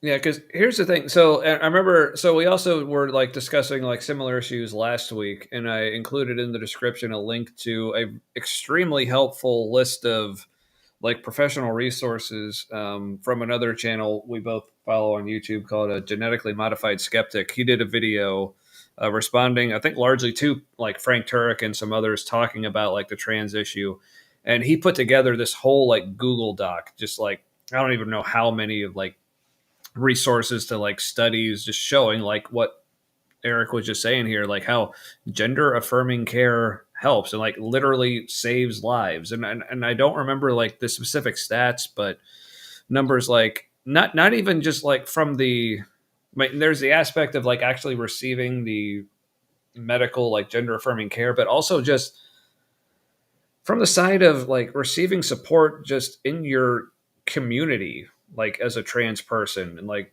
your community just being like gender affirming to like how you identify, like receiving care. Like I don't remember the numbers, and it varies on like what specific kind of scenario you're talking about, but bottom line, and like trigger warning for like self-harm type issues, but for trans people who receive either like gender affirming care or like affirmation from their community, like the suicide rate drops significantly. And of course, the transverse is true. If they don't receive that affirmation, the suicide rate increases significantly. Yeah. So if you want to tell me, so if you want to tell me you're pro-life, like pro-trans is pro-life. Yeah. Period. And the other thing too. Go ahead, Matt. I just saw a stat today or yesterday that trans youth having just one affirming adult in their life decreases their risk of suicide by like 40%. Yeah, gender affirming care doesn't. It can involve surgical procedures, but it doesn't necessarily mean surgical procedures either. Yeah, and if it does involve surgical procedures, it's not like what all the people on the right are trying to scare people in, like, oh, they're just like chopping up children. It's like no, that's not. No, there's no like the school made them gay or whatever. Yeah, either. But you know who does chop up children is fascists, right? Just saying. But here's the thing, like, right. But here's the thing, and again, with my like limited like actual experience, like with people in the trans community, but from my understanding, like what the thing that like all these like super conservatives are like trying to scare us about, like, oh, they're like with like the gender mutilation of children, it's like all this stuff, like it's like, yeah, when it comes to kids, like most trans people like are also against that. They're like, yeah, like they're like, yeah, wait until they get to a point where they have like gone through like it's like a whole process, and like they have to be like sure, and like once they get to a certain age, but they want to. But like this like boogeyman that they try to keep, thing like, oh, they're just taking like elementary school kids and like chopping their dicks off. It's like, yeah, most trans people would not support that either. No. So those children don't experience puberty. Yeah, and plus also, that's really like not happening either. So it's just not. No. Yeah. So this is why. This is one of the issues, like going back to like the rate of like self-harm and with like the trans community. This is one of the things that like just pisses me all the way the fuck off. Like with this, like, because people like Dr. Jerk, who I don't feel like referring to him as anything other than that. They'll talk about like people in the trans community, and they'll talk about like the high like suicidality rate or whatever. And they'll say, like, see, this is what happens when we give in to people's delusions. Like, no, it's the exact opposite, motherfucker. Yeah.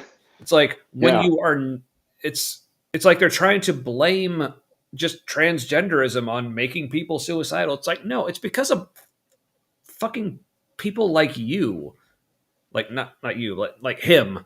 Yeah. That are like, that is what, when people like are going through this, like, can be like extremely difficult experience, and they're not receiving support, and not even just not receiving support, but actually receiving resistance and condemnation and accusations of, you're just crazy. It's like, that is what drives people to that. Well, from their perspective, they're getting gaslit all the time. Yeah. Right? You know, especially in religious communities. Yeah. They're getting told, no, you're not. That didn't happen. That's not who you are. That's not this. That's not that. You shouldn't feel that. They blame it on. Shouldn't feel this. It's still like transgenderism. The trans agenda stole their child and turned them against them. No, you were being a bunch of like just terrible people to them. Yeah, and this is why. Like, sorry, finish, Matt. Yeah. No, like they're just being terrible people to them, and they decided and realized you're bad to be around, and so that's why they're gone. Stop being bad to be around, and problem solved. Right?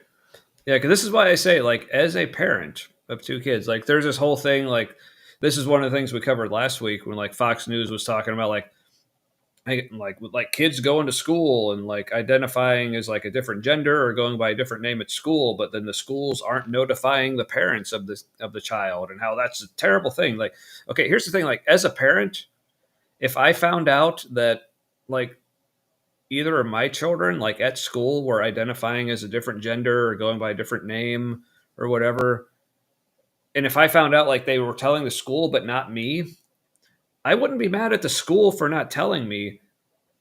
I would feel like this means I have failed as a parent because my kids are not comfortable being themselves around me. Yeah, that would be like, is that only a good parent would see that, though. That's the problem. Right. Yeah. So, and that's also why, like,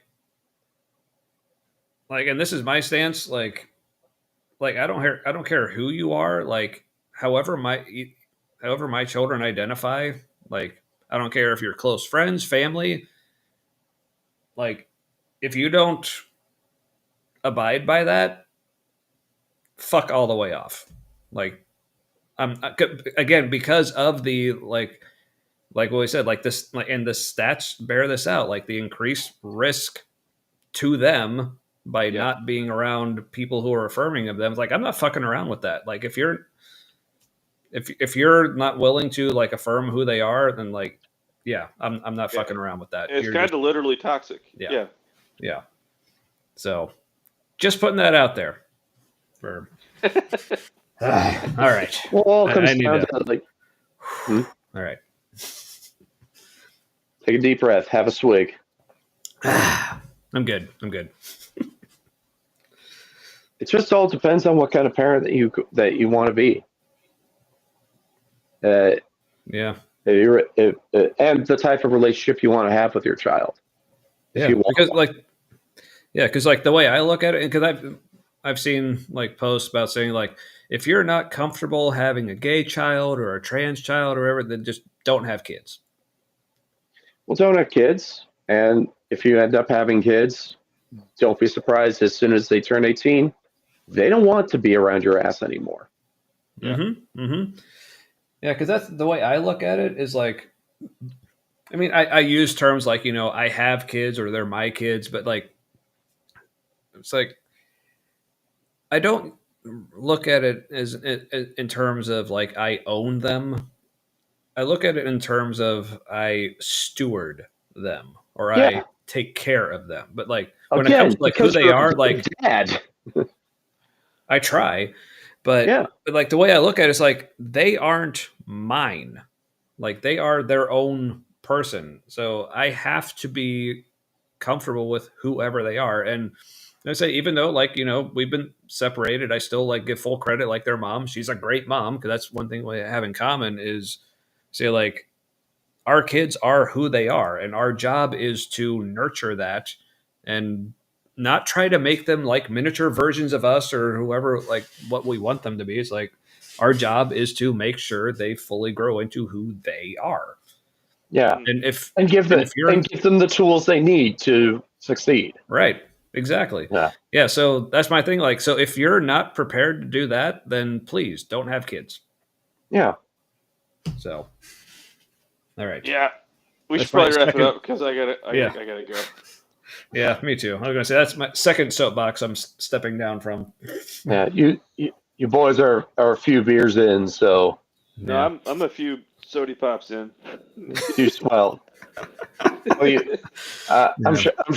I'm sure you had to pop a candy or two, given your current back issues. Oh, I haven't, not yet. Well, I did. I did. There was a smokable session earlier. There it is. Yeah, but it'll get you in. It'll get you in one form or another. Yeah. All right. Yep. Well, cool. Well, thanks for having me. Yeah, of course. Like, thanks for being head. Yeah. You've been had. But yeah, and also thanks for everyone else who like participated like in the chat, and future thanks to those who are watching this on the replay, like at least a couple of you promised you would. I'm going to hold you to that. Please comment. But yeah, I guess barring further like fascistic developments, we'll be continuing with our Pride Month theme of show topics next week, whatever that might look like. But yeah, thanks again, Eric, for joining us. We may have to have you on like as a full guest again sometime because that was fun when we did that. I would love it. Yeah. We'll be in touch. Let us know if there's any like certain topics you'd like to discuss, or literally just jump on and shoot the shit. We're cool with that too. But sounds great. We'll be in touch. Yeah. But yeah, for what I'm supposed to do as a like professional like podcast or whatever, yeah, make sure you, whatever platform you're watching on, like, subscribe, follow, comment, smash that notification bell or whatever. I don't know. I'm not a professional YouTuber. I just play one on YouTube, but or things. So yeah, yeah, that's all I got. Barnes, any other parting words? If you want, you can follow me on Blue Sky at Eric W. Barnes. That's where I am, social media wise. Watch Some More News. I'm often a guest on the You Don't Even Like This network. And I haven't. I gotta look into that. Yeah. You Don't Even. It's formerly known as Unpopular Opinion. It is now called You Don't Even Like This Show, which is part of the You Don't Even Like This network. And I'm actually going to be on their Patreon episode tomorrow. Nice. Ooh, it's going to be recorded. And yeah, there's a lot of fun stuff, a lot of fun LA comedians and stuff like that on there to talk about similar issues that this podcast talks about. So, cool. In case, thanks again for having me. And I'll catch you next time around. Yeah. And thanks again.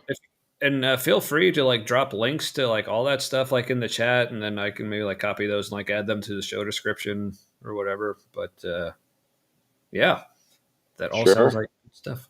Cool. All right. Well, with that, yeah, we'll be back next week, same time.